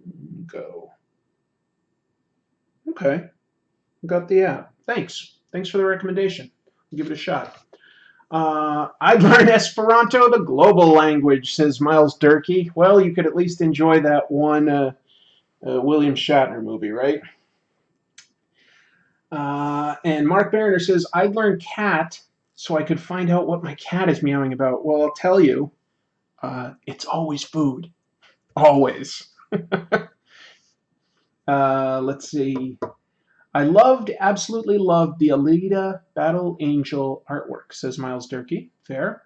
And Software Agents Corp says, that guy did Yawara, which one of my middle school buddies loves. Yeah, everything by Naoki Urasawa is great. I think that as far as my absolute favorite, um, it's hard. I really did love his 8-issue series where he re-envisioned what Astro Boy would be. But I think Monster is my overall favorite Naoki Urasawa comic. 20th Century Boys was really, really long, so you get invested in those characters, and because it's just so long and epic, so you do feel emotional. But I think that Monster is a better story. That's my favorite. Let's see. I'm from Austria, but it's the same, just not as big. Oh yeah, I mean, I'd love to visit Austria. Don't get me wrong. Give me some schnitzel and some pretzels. I'd be very happy. Give me some sausage. Mmm. Mmm. I know I'm not drawing. I'm sort of getting tired, folks. Um, I'll draw some more in just a sec. I'm just going to read this for a minute. See what you all are saying. Dino Daibuken, Dai's Big Adventure, is a Dragon Quest Dragon Warrior manga from the late 80s. It is right now in legal limbo, so no anime remake anytime soon. Oh, that's frustrating. Miles Durkee says, I'd probably have more luck learning Klingon. More people speak it than Esperanto. I'm sure that that's true, I'm sure. Never read Master Keaton, but the art is impeccable, says Software Agents Corp. Yeah, exactly. The art is impeccable. The stories are generally pretty short, little mysteries, and so they frequently have good twists. Yeah, and Karen G is talking about the Gudalala Sudalala. Isn't it Sudarara? Gudalala Sudalala? I can't remember. Yeah, the song. That was catchy. And more recently, there was Billy Bat, and I've heard he is working on a new series now. I haven't read Billy Bat yet because it hasn't been translated into English and released yet. I really want to see it. Last time I was in Japan, I saw tons of Billy Bat issues on the shelves at the bookstores and manga stores, and I was so tempted to pick it up and like maybe just sort of, use like a Japanese to English scanner or something when I got home, but I was like, that's not the most fun and easy way. Like, I'll wait for a really well done translation by a professional so that I can take my time and read it and there's no hiccups. There's nothing interrupting my story. Okay, time to break out the ruler.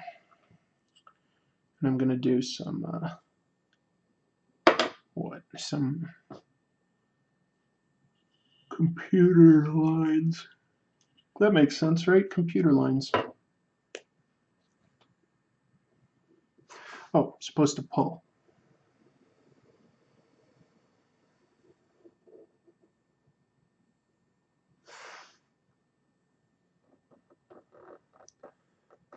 I'm drawing some cables. Oh, but I just realized that would go beyond the borders of what we can see. So, all right, I won't quite do it that way.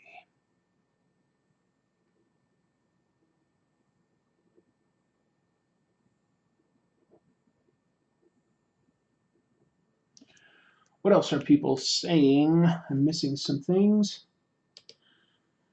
I have to go, but it's been great, everyone. Hope to catch the next one. Please add Chris on Patreon and subscribe to me. That's from Software Agents Corp. Yeah, yes to both. Never hurts to subscribe to someone new, see if you like what they create, and I could definitely use some more patrons. I'm very grateful for the ones I have, but boy, I really want to get a better resolution camera. At some point, I'm going to need an actual laptop to edit on if I do that, because my Surface probably won't be able to handle that. So, you know, those are two things I need for my show at some point, and I'd love to be able to like have some actual space to shoot. But these are just dreams, you know. I don't have to do them to do the show. They're just, I think that the show could look and sound a lot better. And it's frustrating sometimes to like want to make it better but not be able to. But whatevs.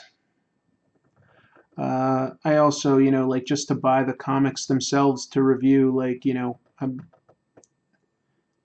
at the point where if I take both the little bit of monetization that I get from YouTube and the my patrons, I can more or less afford the comics that I'm getting. But, you know, still in terms of like props or like my monthly Adobe fees, I'm still like losing money on all this. So, whatever. Karen G says, if you ever go to South Korea, and I would like to, try to find the Naver Line Webtoon headquarters and DOMs too. Naver and DOM are the main sites. I am really into Korean webtoons, known as webcomics. Okay. I will keep that in mind if I ever have the opportunity to get to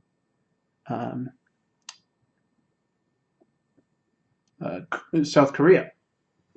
I have a good friend who worked and lived over there for many years. Actually, now that I think of it, I've got two friends that lived and worked there for many years. One was just, that was his job, and the other, he was in the military. So he was stationed there for a while.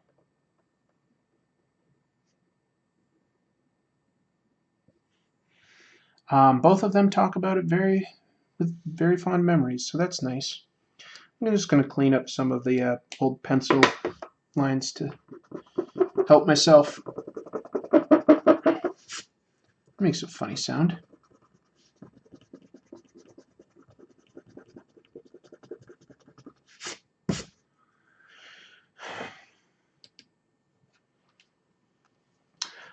Folks, if you could instantly own a house or apartment in any part of the world, you just get a second place. Like, you can still live wherever you live, but you get a second place because some rich relative that you didn't know about wills it to you. Where would you want to live? Where does this fictional relative hail from? You've instantly got a place to live.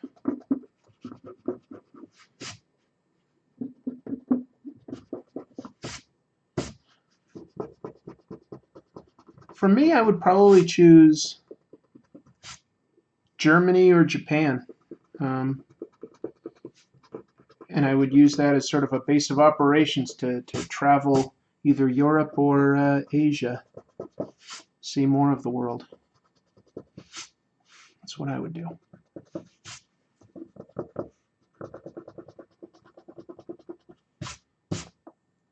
Yeah. All right, now I'm starting to see what I'm creating. Karen G would choose Brazil. Sure. I hope to visit Rio someday. I would like to do that. Miles Durkee says, I went to Malaysia for work. It was amazing. I highly recommend going if you get the chance. Malaysia. Sounds good.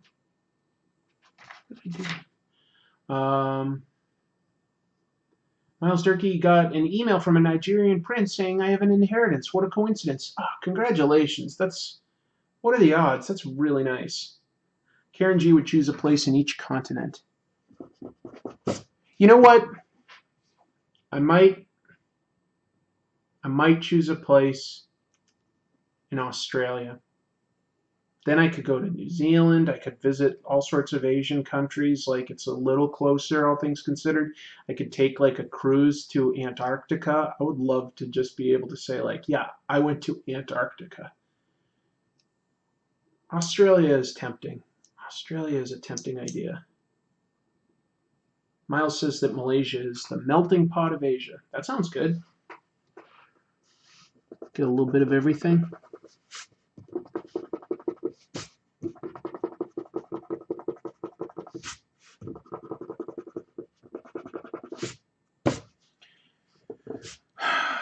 I'm gonna have to color this in Photoshop too, I just realized, so maybe I shouldn't make it too complex.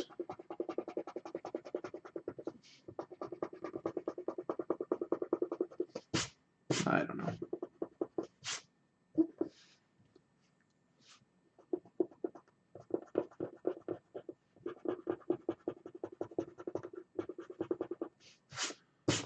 Everything in Australia is deadly? Yeah, I was thinking of that as I said it.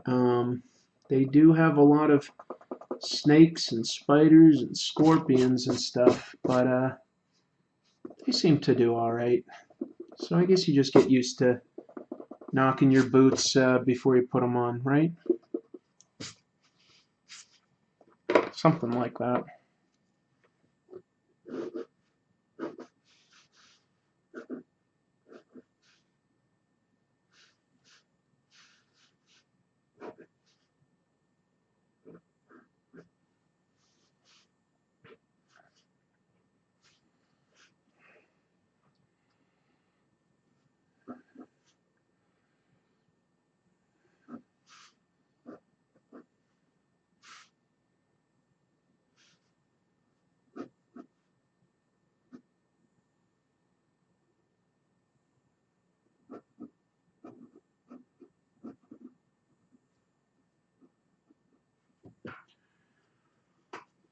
Arizona was warm and dry, no bugs. That's from Mark Bariner.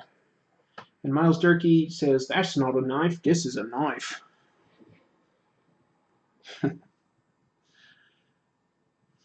Look that, I like that hat, mate.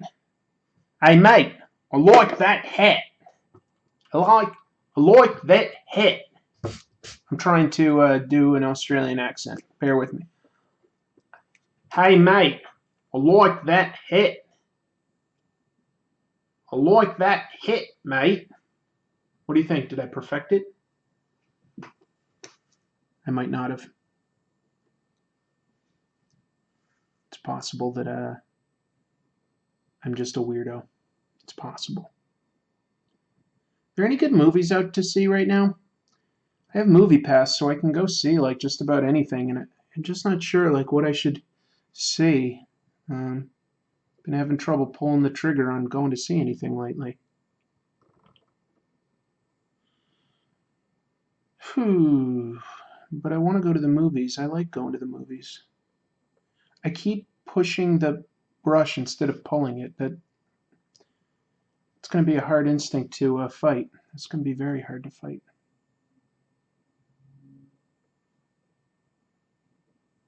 Hey, mate, I like that hat.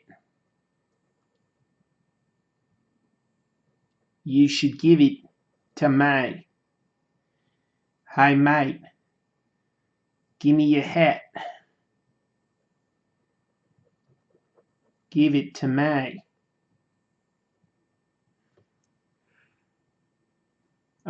Yes, I've seen the new fake Dundee trailer, Miles. It does look funny. McNuggy joins and says, "You know, for a second I felt bad for you tasering yourself, but your Australian accent changed my mind."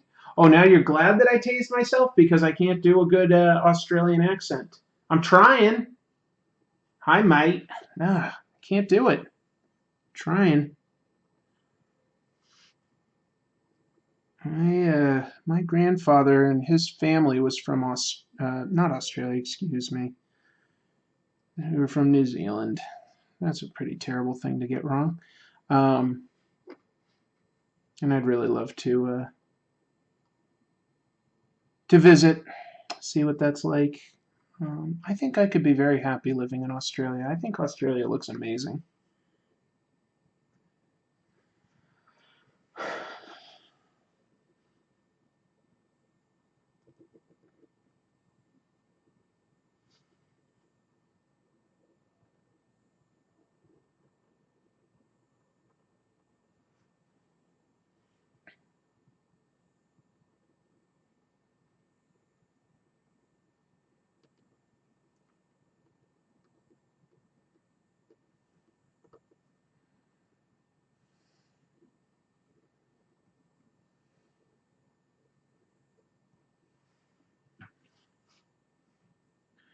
I would love to see New York one day. I know America only from movies, etc., but it's expensive. Maybe one day. That's from Mr. Danny. New York's lovely. I go at least once a year. New York is really an interesting place. There's nothing like it. I've traveled some of the world, and New York is very interesting. I hope you get to visit sometime. I imagine New York is just a bigger Sydney. Um, hmm. Well, kind of different weather. Danny earlier said that he was from Austria, Miles. Um, yeah, I don't know. I've never been to Sydney myself, so I guess I shouldn't say. I don't know, but it is big. New York, I mean, it's quite large. You need to know what you want to get accomplished and where you're going, because otherwise you're going to just get bowled over. Everybody's going somewhere. They're not going to wait for you. Everybody's very focused on themselves and where they're going.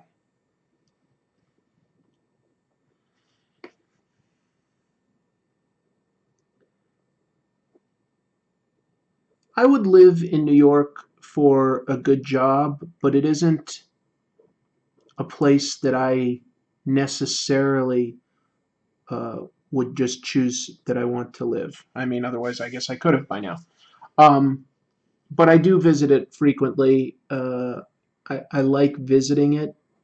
There's just so much to do, to see, to eat. Um,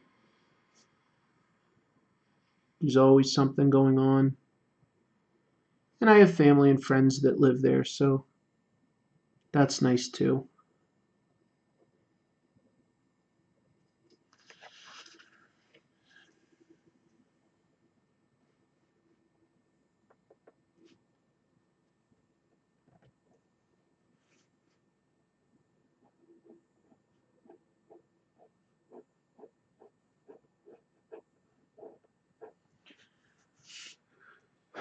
It's getting a little quiet. Guess should probably end it soon. But on the other hand, I don't really have anything else to do right now, so maybe it's okay that it's quiet. I'll just keep toiling away.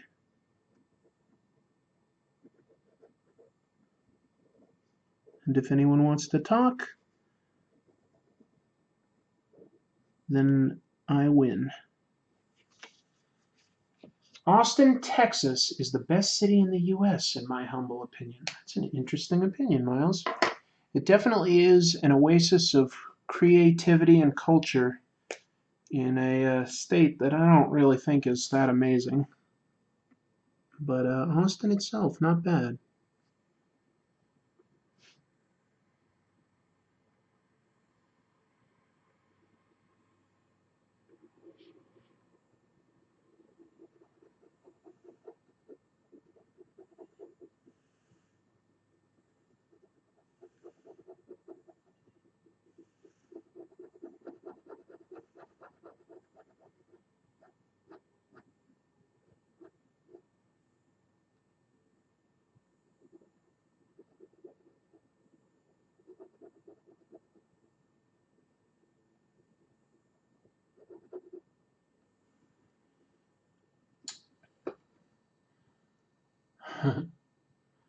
Why don't you get a Discord server, Skunk?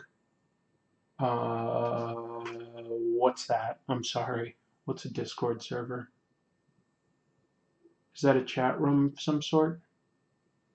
Texas weather is nice. I live some 30-minute drive from El Paso.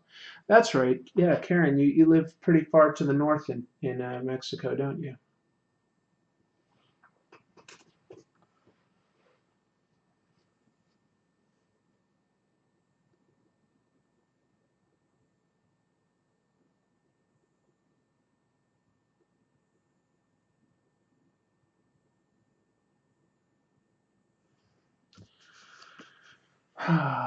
Miles says he's biased. He spent 20s and early 30s, best years of his life in uh, Texas, in Austin, Texas. And Sigamig says, hey, fellow Texans, he lives in Houston. Look at that.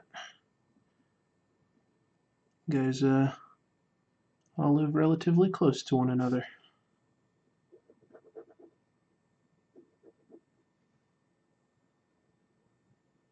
It's a small world.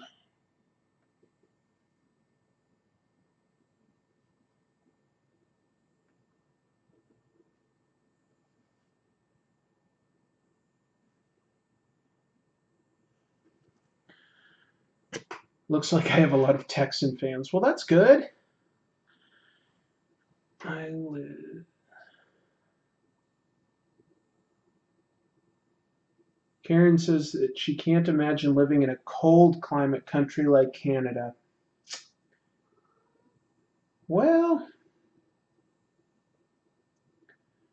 yeah, if you've always grown up in or lived in a warm environment, then that would be deeply unpleasant, I think.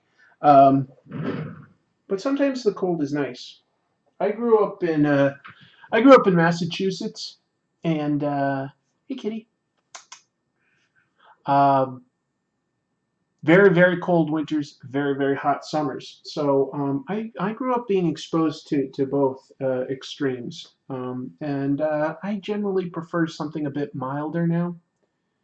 Um, so far, Seattle has been good to me in that regard. I kind of like how it doesn't get overly cold or hot here. It's what I like.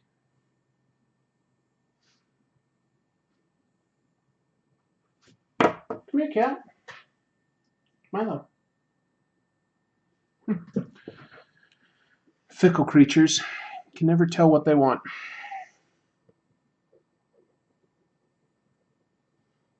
Most of the time he likes jumping up on my lap. 2 weeks ago it was colder in Houston than in Anchorage. The weather everywhere is so weird these days. I've never seen snow, real snow. Flurries. I don't think I'd like it. Oh, snow is wonderful though.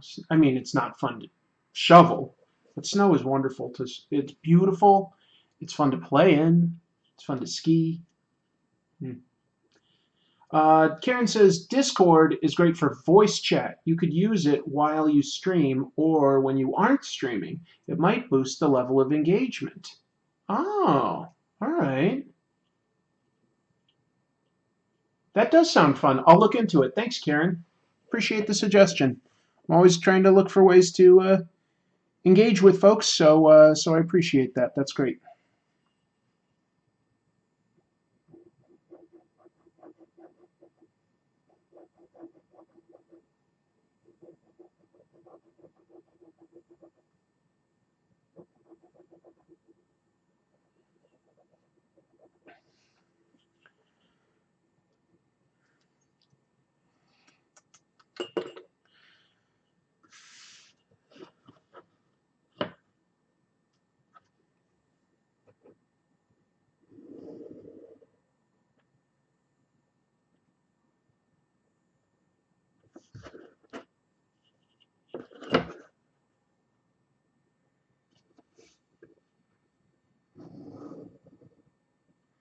What do the rest of you think? Would you Do you prefer to just sort of type, or would voice chat be a fun addition to the stuff that I'm doing here? Sound off. Let me know what people would like. Do my best to provide it.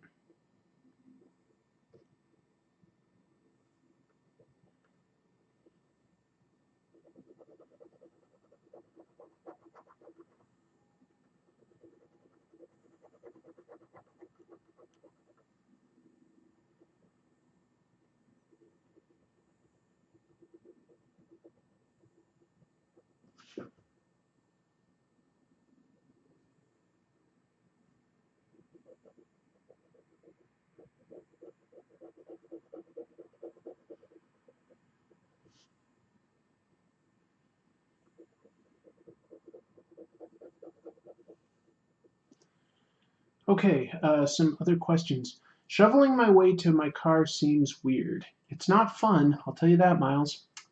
Mr. Danny says, it happens 5 days a week. You get used to it. I mean, snow. Yeah. Does that mean you live near some mountains, Mr. Danny?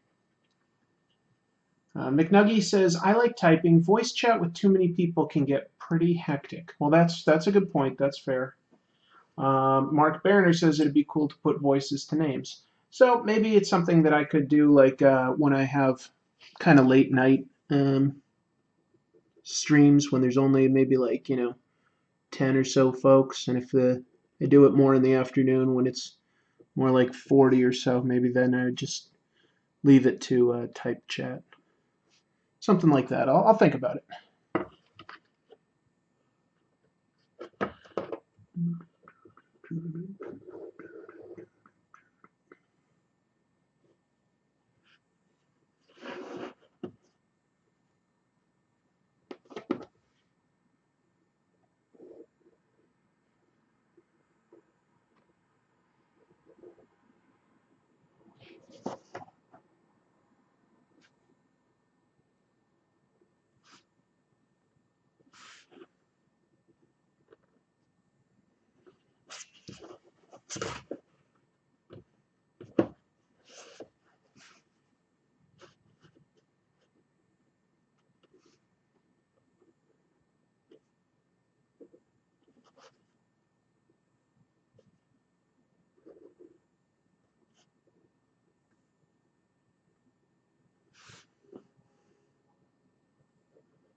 Sigmund says, I experienced snowfall for the first time this Christmas season. Wow.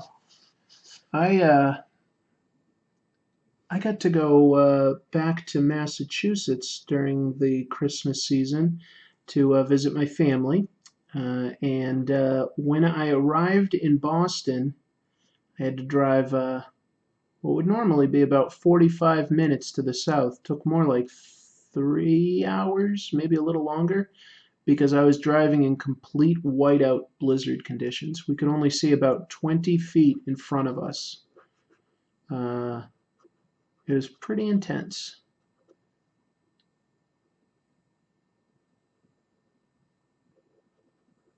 Hadn't experienced that in quite a while.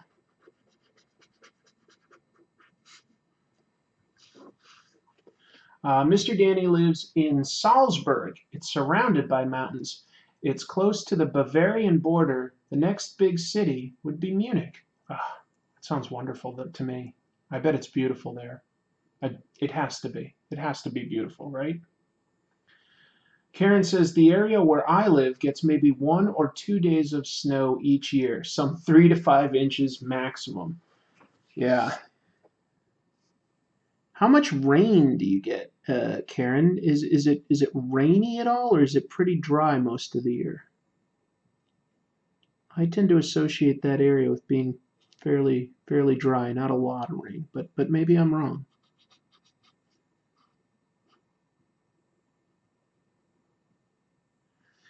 By the way, thank you to all of my foreign viewers who stop in.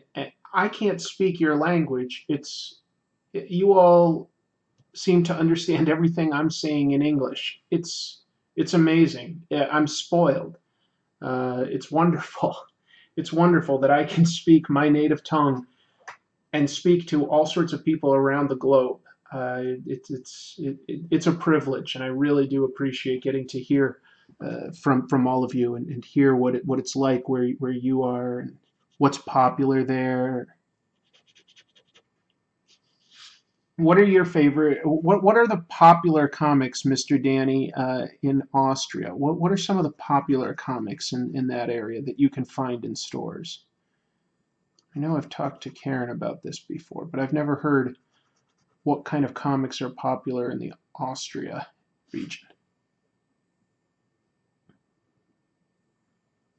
I have some friends that live in Poland that tell me about their comics, but never heard about Austrian comics or what gets there. Maybe it's mostly bande dessinée or something. I don't know.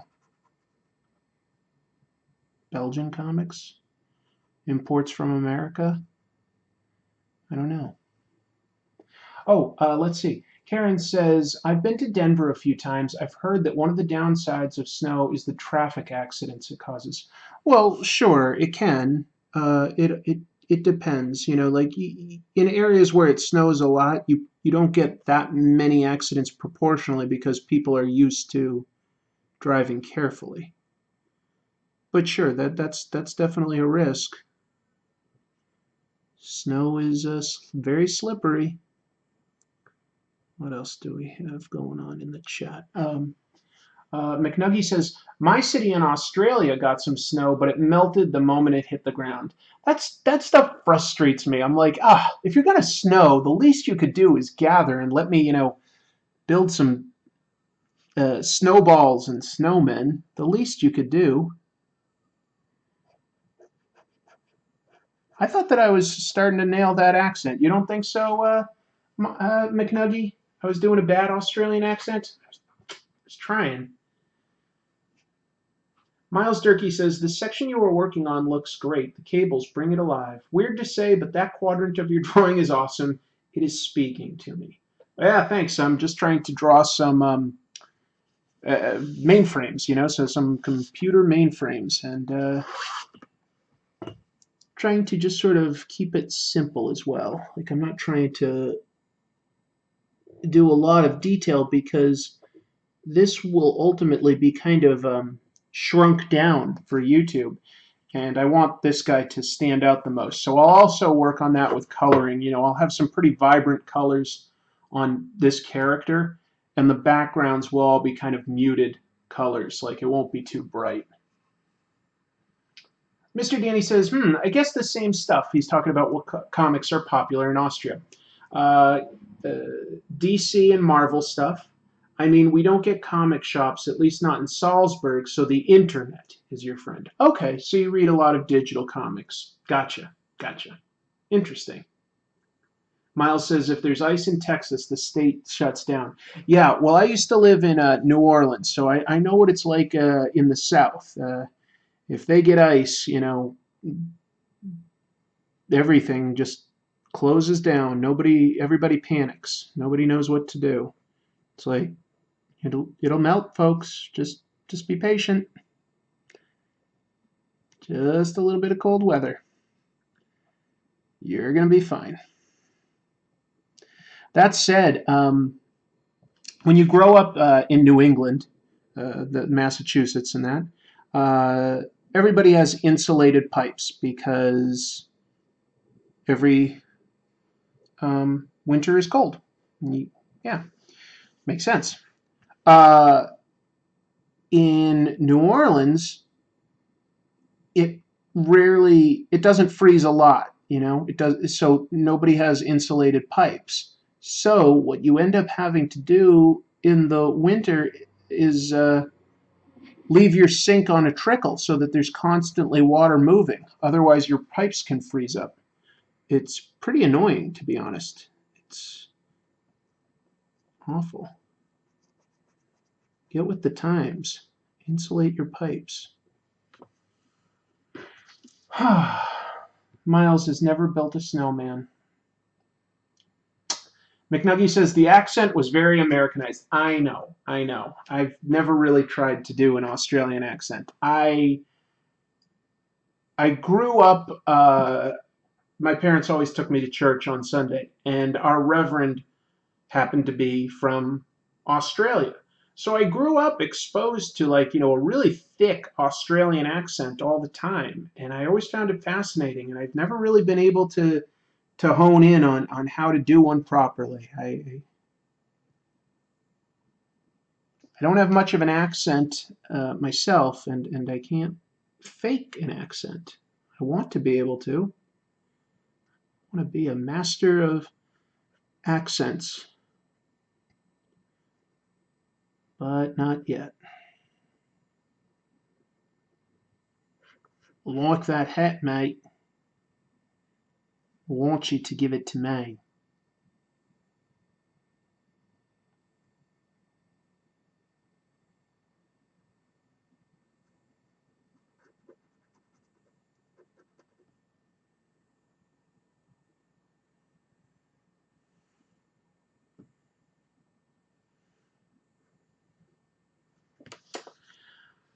Oh, okay. Let's see. Milo says, I guess I missed most of the stream, but glad I caught it. Yeah, thanks for joining, man. Karen asks, what do you think of fan comics that use copyrighted material, a comic equivalent of fan fiction, basically? The Japanese know it as doujinshi. I've heard of many manga artists that started off as doujinshi artists. Doujinshi artists gather at the Comiket convention and sell their fanzines.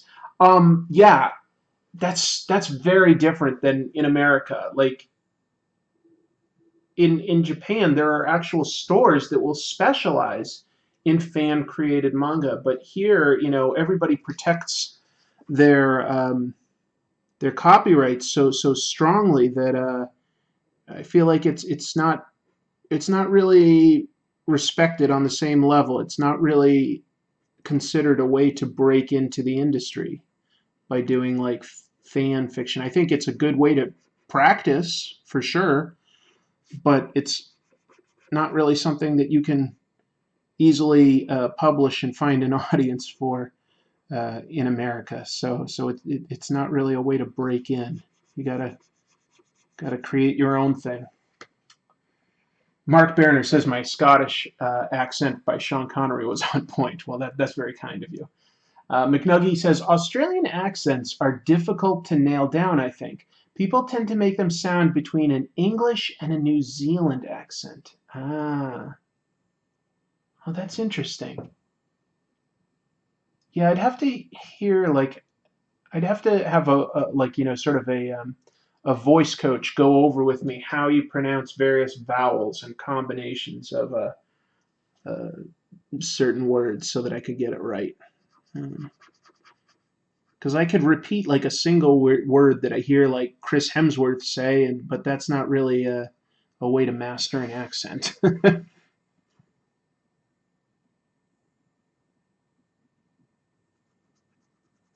Wait, Chris Hemsworth is Australian, right? Yeah.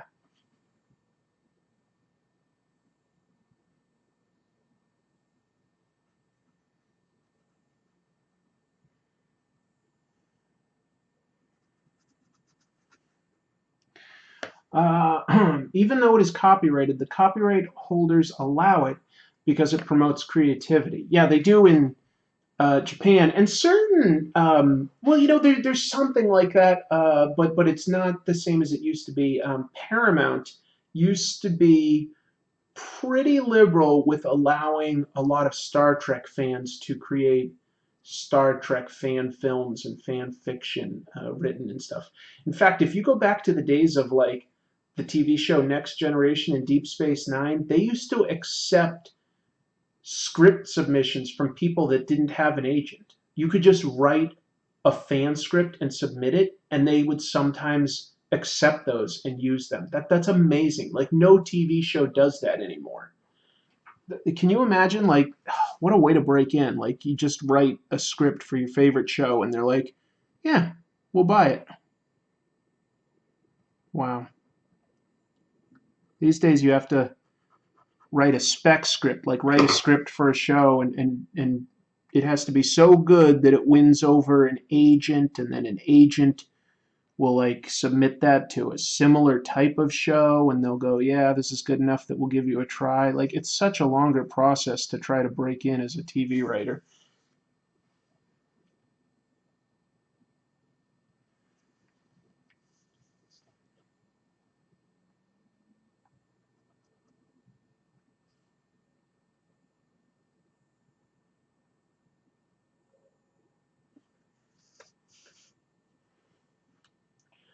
Thor would have been pretty funny with an Australian accent. Yes. What if Thor was just a big Australian bloke? Uh, Karen G says it might be one of the reasons why Trekkies flourished. So probably was. They really let their fan community express their creativity in a lot of ways. These days they've kind of cracked down on that. They're not quite as liberal as they used to be. This is off topic. Miles Durkee says, but I loved your kaiju scene from your Godzilla episode. Thank you, thank you. I know it was brief. Like, I edited that to be fairly tight, and I know it's cheap because I don't have any real money to do that. But it was actually a lot of work. That took a lot of planning just to sort of like go like, well, where am I going to shoot this? It ended up being my garage. And I need something that sort of represents the sky instead of looking like just a wall. I need something that like you can allow yourself to just believe that that's a city for a moment. So I had to like get all sort and manufacture like little buildings and stuff. And I wish I had more time, but I do a weekly show. But that one I had to like sort of plan ahead like 2 weeks just to like have a friend that would dress up, and sort of I created the costume out of all sorts of different like pieces that I could find at different sort of costume stores. It took a lot of time, and then a lot of time actually to edit. It might not be obvious because it is cheap and short, but I layered a lot of different sound effects in there to make it sort of sound like a battle's going on, and that like there's some big bangs and punches and explosions. So it took a lot of time to make that. So thank you very much for the compliment. I actually, even though I say it's a lot of work, or a lot more work than I typically can afford to do for an episode, it was a lot of fun. It was just something that my friend and I thought we would have fun doing, and we did. We filmed a ton more footage, but I wanted it to be kind of short. I thought that it wouldn't. I thought that like the seams would start to show if it was too long. You'd start going, well, that's obviously not a building. That I can see the zipper on the back of your costume, etc. It would become much more obvious. So I had to keep it short. But like even there's a scene where I step on like one of the monsters steps on me. So I had to get like a little figurine and have it painted to look like what I was wearing in that episode. Like that takes time. So anyway, thank you very much for the compliment. Milos says, I have a friend from New Zealand that has a Welsh accent. He sounds very pleasant. Miles says he makes instructional videos. Totally understand the editing and time required. Well, thank you. Yeah. Worth it, though. Worth it. I had a blast doing that. I had a blast. A lot of fun. A lot of fun.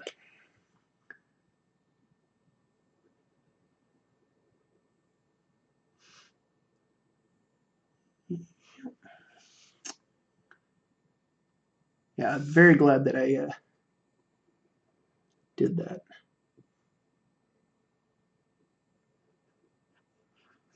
But not easy.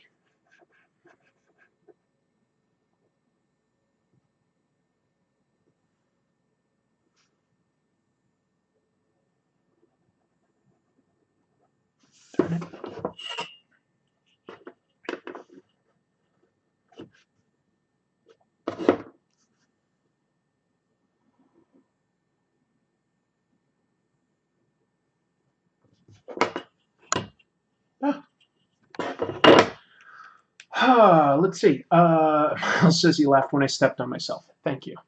Mark Barner saw a good Netflix movie about National Lampoon, a futile and pointless gesture.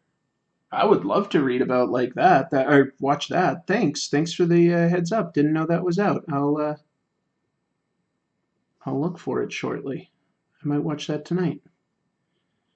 I'm keeping some weird hours these days without a regular 9 to 5. I just go to bed like real late at night, and then I'll just sort of sleep until like it's the afternoon here. Everybody else in the world is wide awake and is almost ready to come home from work, and I'm just starting my day. It's weird. It's probably not healthy, actually, now that I think of it. I'll have to think about that.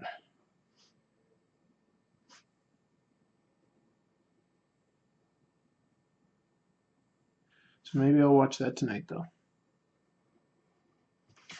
What am I doing? 2 more weeks until Black Panther. I'm trying not to psych myself out and ruin the movie for myself, says Milosh. Oh, I know what you mean. Like, you don't want to be disappointed. I think it looks solid. I think it looks really solid. And you know what? Like the director, he's good, man. Creed was a really good movie in my opinion. I thought Creed was so much better than I would have expected it to be. What was the other movie he made? He made a movie about like a real life case of a black teen in San Francisco getting shot by the police. I'm trying to remember what it was called. It's not coming to me right now. It was a good movie though. It was really good. It's midnight for me, says Karen, so I may go in a little while. Oh, we're in the same time zone. That's cool. She also says, sometimes I think many modern creators think the fans owe them something and treat them badly, like Nintendo. Nintendo has messed up business practices and cracks down on copyright insanely hard. Well, you're right. Like, they make it way too difficult for people on YouTube to, like stream their games and discuss them and stuff. So, in my opinion, that would be free publicity. But they're very protective about their material.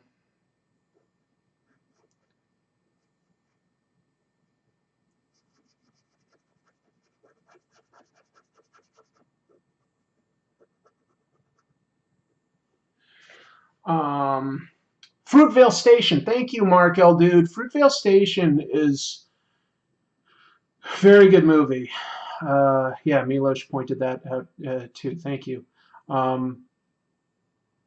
Fruitvale Station's good, and Creed is just fantastic, man. Like the emotions that thing makes you feel. So I'm like, yeah, this director seems to have a lot of talent, and he seems like a really good choice for Black Panther.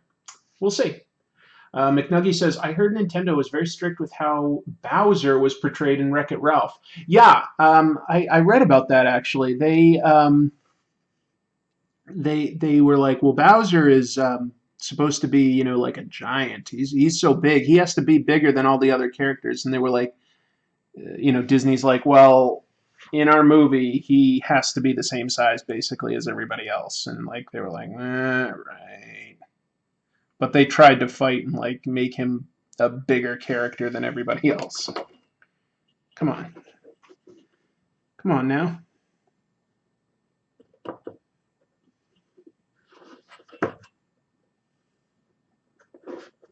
Sorry, I'm realizing I screwed up a line here.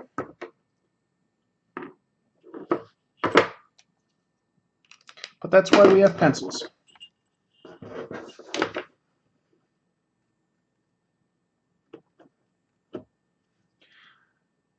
Okay, Miles says, I have never been a Black Panther fan, but I'm looking forward to the movie. Marvel Studios is still going strong.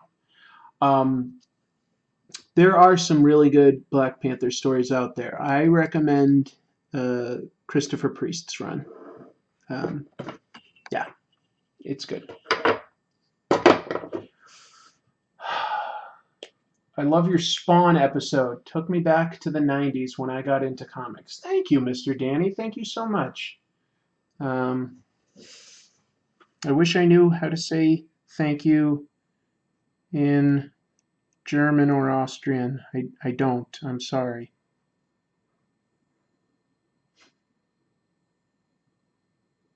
But thank you for the compliment. That's very kind of you. Karen G talking about Nintendo. I wouldn't be surprised. They are like that. Though it is understandable. Mario is a huge icon, sometimes even more famous than Mickey Mouse. I think these days he probably is more recognizable than Mickey Mouse because Disney doesn't really put Mickey Mouse in like, a full movie or like a TV show for everybody. They use it for like a few kiddie programs. They use him as a mascot, but Mickey Mouse isn't really in much. Mario, there's always a Mario game out there. Like everybody knows Mario. Everybody knows a Mario. It's a me, Mario. Dankeschön. Dankeschön. Is it Shane or Danke? Dankeschön. Thank you. Thank you. Mark L. Dude says, I wish Ryan Coogler was doing the sequel to Creed 2 as well. Yeah, I agree too. That would be nice. It's too bad, But he's probably going to be on board as a producer, and that means, he'll probably have some say in the direction the story goes, and that could count for a lot. Sometimes it does. We'll see. Creed has a lot of potential to be at least a few movies. Maybe like 2 or 3 good movies. I don't know. We'll see. Let's see. Of course, I wasn't a Thor fan either, and those movies didn't help my fandom. Ragnarok was okay. Miles says Ragnarok was only okay. I thought Ragnarok was a total blast. It's only okay, huh? I guess it depends on what you expect out of these movies. I expect to be entertained and not to be sort of talked down to. I don't expect them to be deep every time. I love it when, like, a movie like, say, Captain America Winter Soldier comes along, or the themes that Peter Quill deals with in the first Guardians of the Galaxy. Every once in a while they do have a Marvel movie that has some more heart or some more of an interesting character arc, character development. Actually, the latest Spider-Man was pretty fantastic, and like Vulture. Vulture is like such a sort of B level at best villain in the comics, and it's one of their best in the movies, in my opinion. So sometimes they can surprise you like that, I guess. But I don't expect that every time.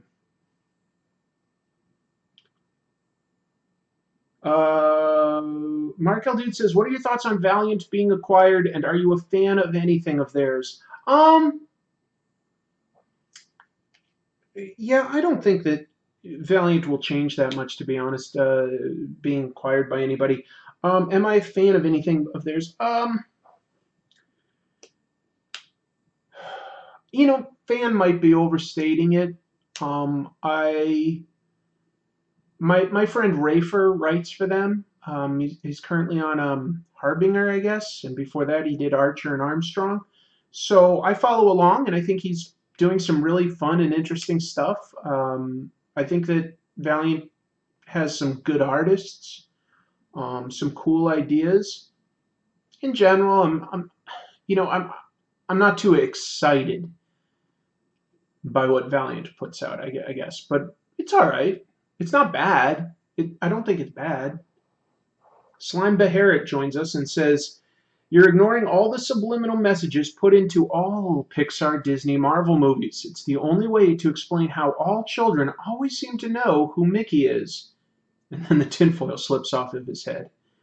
Maybe. I think that, they must use Mickey on like the Disney Channel or something like that. I don't know. I don't watch it, so I'm going to guess that he shows up a bunch on it.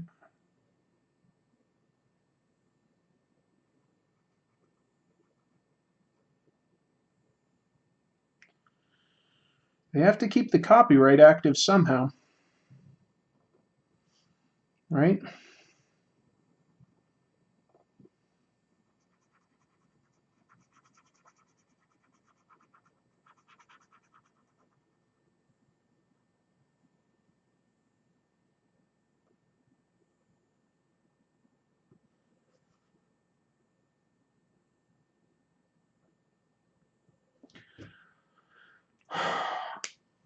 Milo says, I was really sorry that Stallone didn't get a Best Supporting Actor. He made me cry like a baby. You know, I do actually agree with that. I thought that that was some of Stallone's best work as Rocky in Creed. I thought that he did a really fantastic job there, and he deserved a little more credit. But you know what? The movie did well financially. People will remember his work. Yeah. But it would have been nice for him to at least get a nomination or something like that.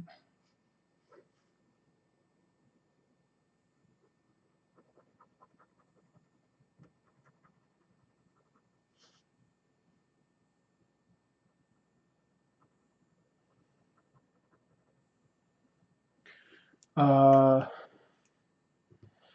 Mr. Danny says Ragnarok is the best of the three, but I got a Guardians feeling out of it, at least on a humor level. Well, I think that's entirely intentional, but I also think that that's completely fair. I think that there are tons of Thor stories where he goes cosmic. I think Walt Simonson did a lot of that stuff with him, and honestly, so did Jack Kirby. They did some really trippy, silly stuff with Thor in the comics, and I think that that worked in the movies. Um, I think that that was a better way to. Plus, honestly, like it's playing to actor Chris Hemsworth's strengths, which they probably didn't really know about when they first hired him. He's a really funny guy. He's naturally got great comic timing. Um, so I think it really paid off to give him some funnier material to work with. I think it made his character a lot more likable. But that's just me. I liked Ragnarok quite a bit. Milo says, I think Marvel movies can be deep and speak to people on a very personal level. For example, most people find Blade to be just a fun action movie, but it speaks to me on a different level. He got a nomination. He didn't win. The guy from Bridge of Spies wins. Oh, he did get a nomination? Well, then that's pretty good. That's pretty good. Yeah, the first two Blades are pretty good. The third one, I don't know. That doesn't work too well for me. And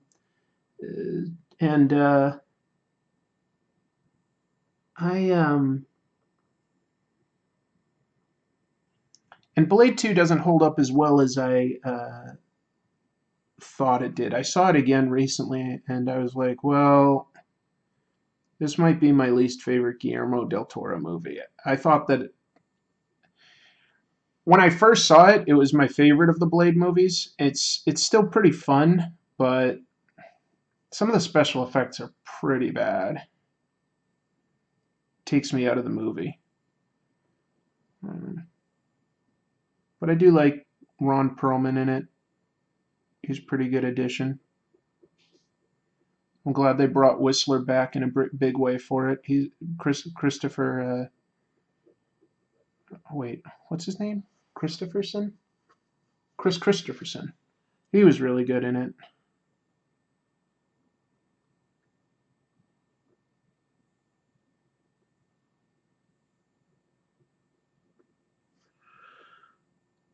Yep, yep, yep.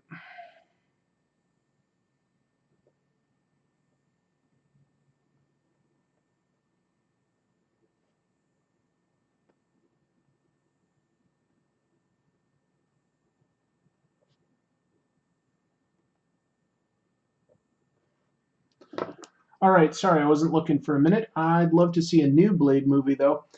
I think that Blade is more likely to end up on Netflix or something. Well, maybe not these days now. Now that Disney bought Hulu, maybe it'll become a Hulu show. Anyway, I did see Shape of Water, Karen, and it was great. It was really, really good. Well, yeah. Let me think for a minute. Is it the best movie by Guillermo del Toro? It's way up there. Pan's Labyrinth is fantastic, and I have a big soft spot for Pacific Rim. I've seen all of his movies now that I think of it. I've seen all of his movies. Devil's Backbone was good. Kronos. Jesus, I've seen a lot of his movies. Shape of Water is great, though. Shape of Water is really great. Yeah, Mr. Danny. I also saw Blade 1. I saw that one in the theater back in the day. Karen says that her favorite comic book based inspired movies of all time are V for Vendetta, Hellboy, the first Thor, Megamind, Captain America, the first Captain America, X-Men First Class, and Guardians of the Galaxy. Yeah, those are all very good movies. Thor 1, probably not as well reviewed, but I like it. I like it. The third one was directed by David S. Goyer, and Wesley was on drugs during the filming. I'm surprised it's not a complete shit show, says Milos. Yeah, I'd say it is a complete shit show, to be honest. It's pretty obvious that Wesley Snipes is totally checked out on that movie. I don't think he had much interest in doing that one, and I didn't think Triple H was very good. Is that like one vampire? Did he have metal teeth or something like that? I think he did. Parker Posey was okay, but what's his name as Dracula was not good. Dracula should have been a much better villain. Dominic Purcell. That's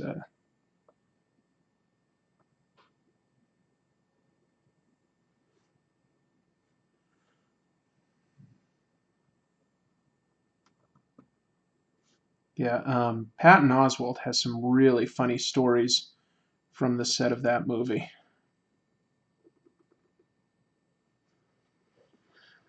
Mark L. Dude says it's great, and I think he's talking about Thor Ragnarok. It's great to Kirby's influence on film with Thor Ragnarok and Justice League. Oh, okay. He must mean it's great to see Kirby's influence in both of those movies. Haven't seen Justice League though. Weird to have seen them take in very different directions. Yes. Justice League is it's like a B minus. You know, it's entertaining, but it's almost like surprising that it's entertaining because there's a lot that's wrong with it, and yet it still kind of works somehow. There's a lot wrong with that movie. Like, in fact, the special effects themselves, like, which is usually like the one thing you can sort of count on with like a big budget superhero movie, you can at least count on good special effects. I would say most of the special effects in that movie are actually quite bad. The whole like third act, it looks like it's out of a PlayStation 2 video game. There's scenes where Superman's face looks weird because of like them digitally erasing his mustache. Like it's obvious like which scenes that was done in. Cyborg frequently looks very digital. I shouldn't even say frequently, pretty much always.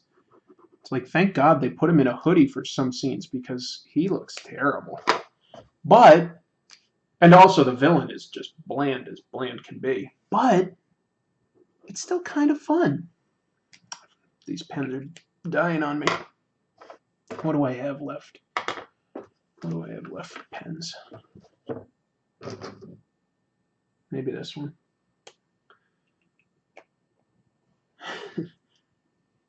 Dracula is the ultimate villain, and he doesn't sparkle in sunlight, says Miles Durkee. Yes. Well, Ditko's influence on Doctor Strange was fun to see. That's from Mark Berner. Yeah, I appreciated that they directly adapted certain things that Ditko did, like how they presented certain alternate dimensions, the finger tutting that Doctor Strange does. I'm glad that they were respectful to some of Kirby's design elements, even if he's not really involved per se. Um,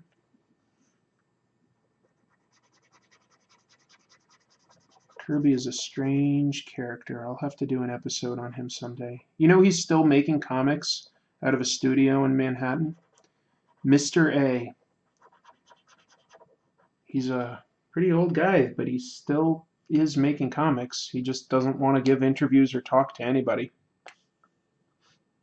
He is an interesting person. Should have killed him off. I actually heard that before the movie was heavily edited and Henry Cavill had to do extra scenes, Cyborg was supposed to die. I hadn't heard that, Karen. I was waiting for Granny Goodness to make an apparition, an appearance maybe? Probably an autocorrect there. An appearance when I saw the boxes and heard the name Steppenwolf. Granny Goodness is a much more interesting villain than Steppenwolf. Glorious Godfrey is a more interesting villain than Steppenwolf. Like, no, Steppenwolf was nothing. He was bad. That was not good.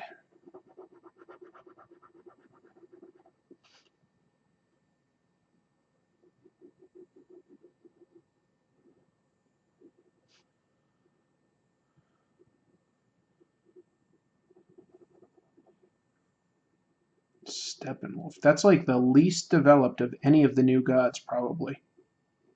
Maybe the Black Racer is a little less developed, but that's a good guy. I don't know of the villains like who's less developed than Steppenwolf. I think Desaad could have been more interesting.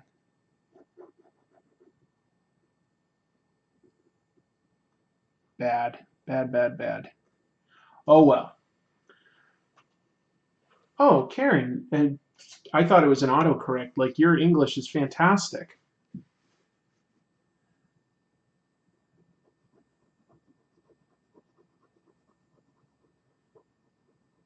Mi español es muy mala, and I probably said that wrong. I'm awful at Spanish.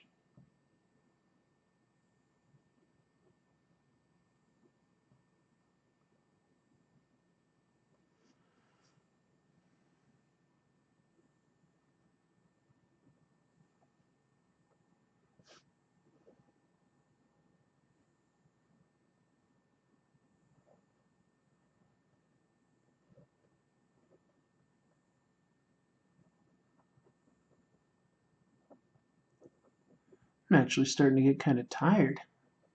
How long have I been doing this one? Oh my gosh, it's almost 3 hours. Black Racer is somewhat developed. This is from Milos. There's a very good comic about him chasing Mr. Miracle. I enjoyed that one. Yeah, I agree. He's probably still more developed than Steppenwolf. Like Steppenwolf, I can't think of. Maybe I'm sure somebody out there is more of an expert on the new gods, so maybe somebody can mention like some time that Steppenwolf was used well, but I can't think of it.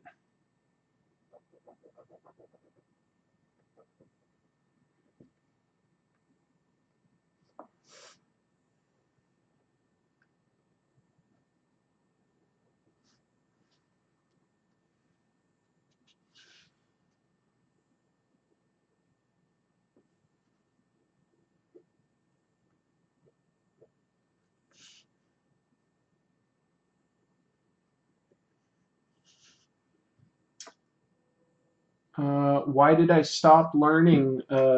Karen asks for spin. I only learned because it was a requirement in college. You had to learn a foreign language. You had to take like 3 semesters of it or something. And I chose Spanish because I thought it would be useful. Um, but the class went very fast for me. Like I had a hard time keeping up. I did very, very well in the first semester, and the next 2 semesters were very difficult for me because we had to learn purely by speaking it. And I'm a visual person. I draw, I read. I'm a visual learner. I learn well from reading printed words. The class is all about like you have to hear it, and I've always been bad at like I can't remember names when I'm at like a bar or a club and lots of people are talking. I have trouble pulling the sounds out. I'm not saying I have bad hearing. I have to concentrate more, I think, to hear. So hearing a foreign language is harder for me than learning to read one. But this was purely spoken, and it was very hard for me. So once I finished, I was like, I need a break. That's why I stopped. I was just like, I'm overwhelmed. I'm overwhelmed. I'm having a hard time with this. I need a break. I hope that makes sense.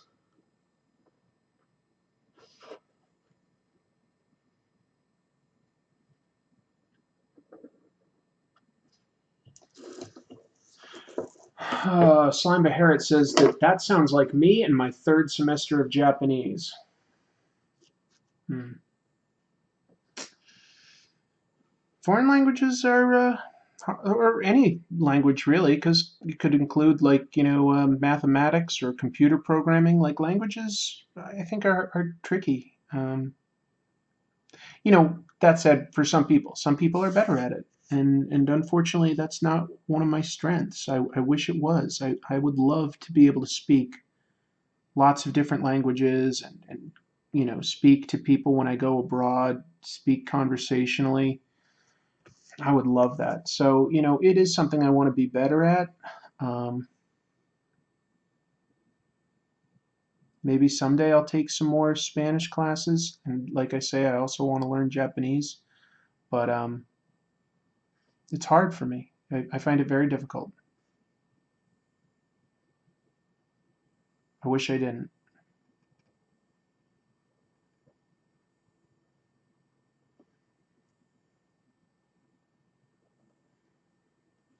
Let's see. Miles Durkee again mentions Duolingo. It's good for Spanish too. It reads sentences to you, but you can always read what they want you to learn from their visual learners. Okay. The little Spanish you have learned might give you an advantage if you try to learn another Romance language like Italian. Yeah, I'm sure that that's true. In high school I took Latin, so I can frequently, if I hear French, Italian, Spanish, I can very often pick out certain words. I can hear the base word and but as soon as it gets to stuff like verb tenses, uh, pronouns, prepositions, that's when I have a lot more trouble. McNuggy says Japanese seems very difficult to learn. Maybe, but I'd still like to learn that one. Miller says, languages are very easy for me, but I never had much interest learning many. I always wanted to learn Russian, never got around to it. Well, it's never too late. Duolingo makes it more like a game. I'm learning Japanese and Spanish. I'm thinking German will be next. That's cool. Okay, well that sounds promising. I mean, I would really love to speak more than one language. I would love to have conversations with people that I wouldn't otherwise have that kind of an opportunity. I would love to learn, different opinions. I really value that. So I'll definitely be giving Duolingo a try. Thank you very much for the recommendation.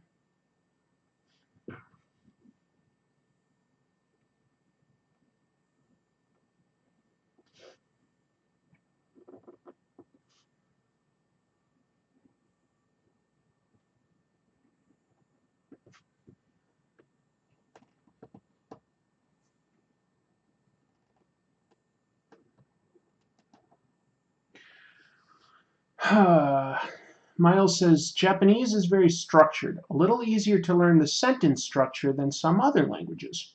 Okay, okay, could get into that. Um,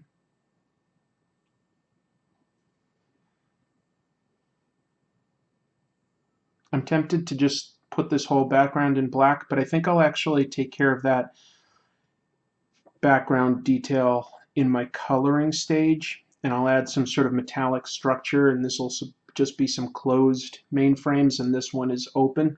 So um, we'll see.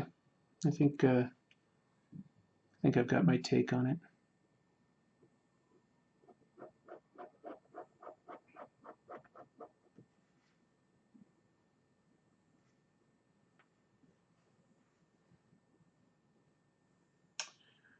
What makes me think twice is the kanji. Well, learning to read it and learning to speak it are two different things. For Japanese, I'm first interested in learning how to speak it so that I could actually just ask for, you know, a certain meal or ask which for directions, things like that. I would like to be able to have simple conversations and not rely on people knowing English. Um, the kanji and the katakana, I'll deal with that later.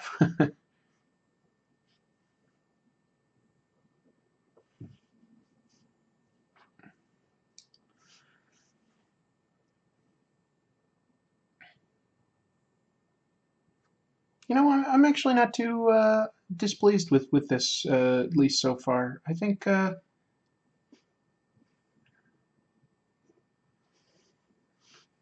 this has some potential. I hope my friend Brian is happy with it.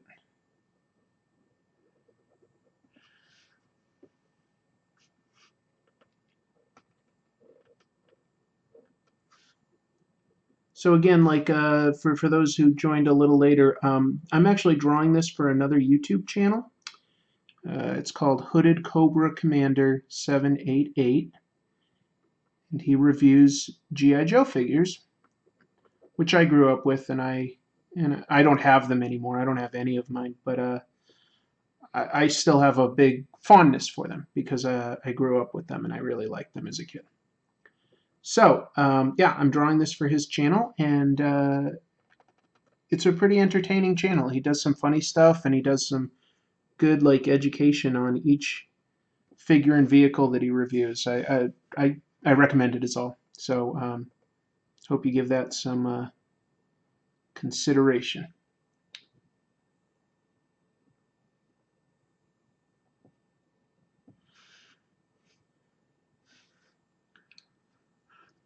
I think I'm going to take a break, guys. I think I'm going to call it a night. It's getting kind of late, and I'm getting a little hungry too.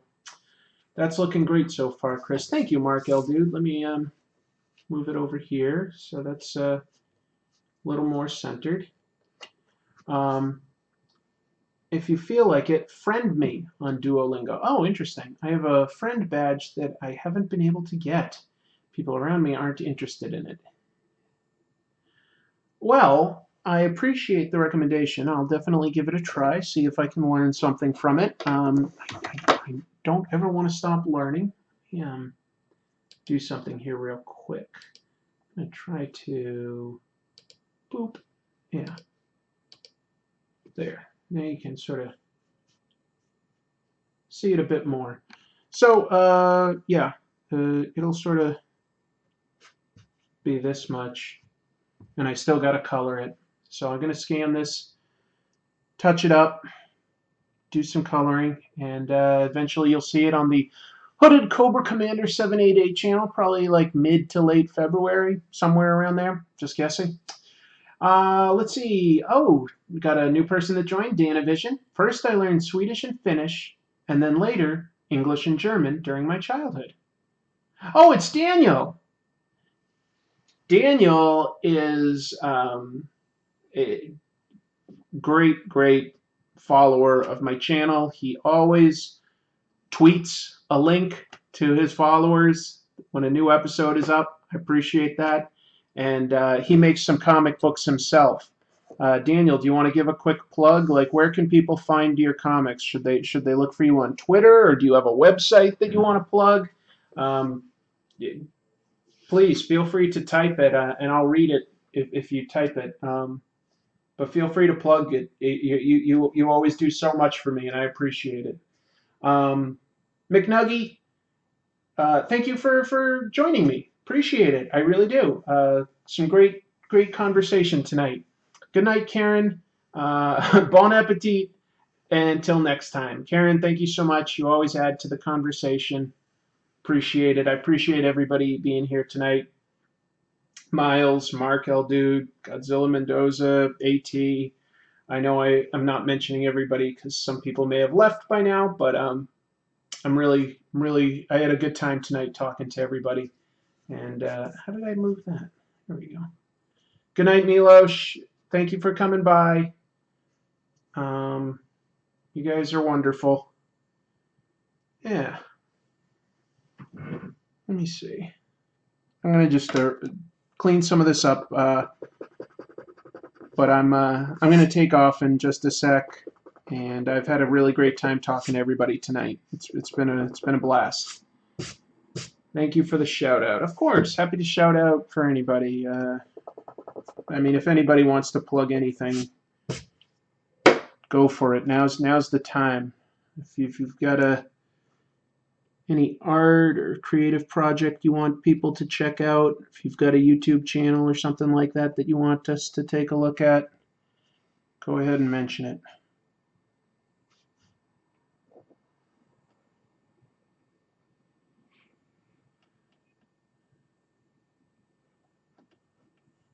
That doesn't make him look fat. Anything else?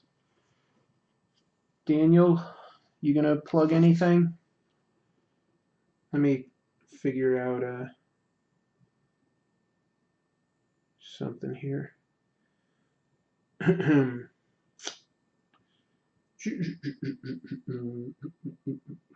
my goodness. Sorry, I was looking at Twitter for a moment here to find somebody's link. All right. So if you go to, okay, Daniel says soon. He doesn't have anything to plug now, but I'll plug his Twitter. It's Daniel_Karhunen, spelled Karhunen. So he's got a nice Twitter, and he makes comic books, and they look pretty good to me. So, all right, folks, I'm taking off for real. Thank you all, and keep reading comics.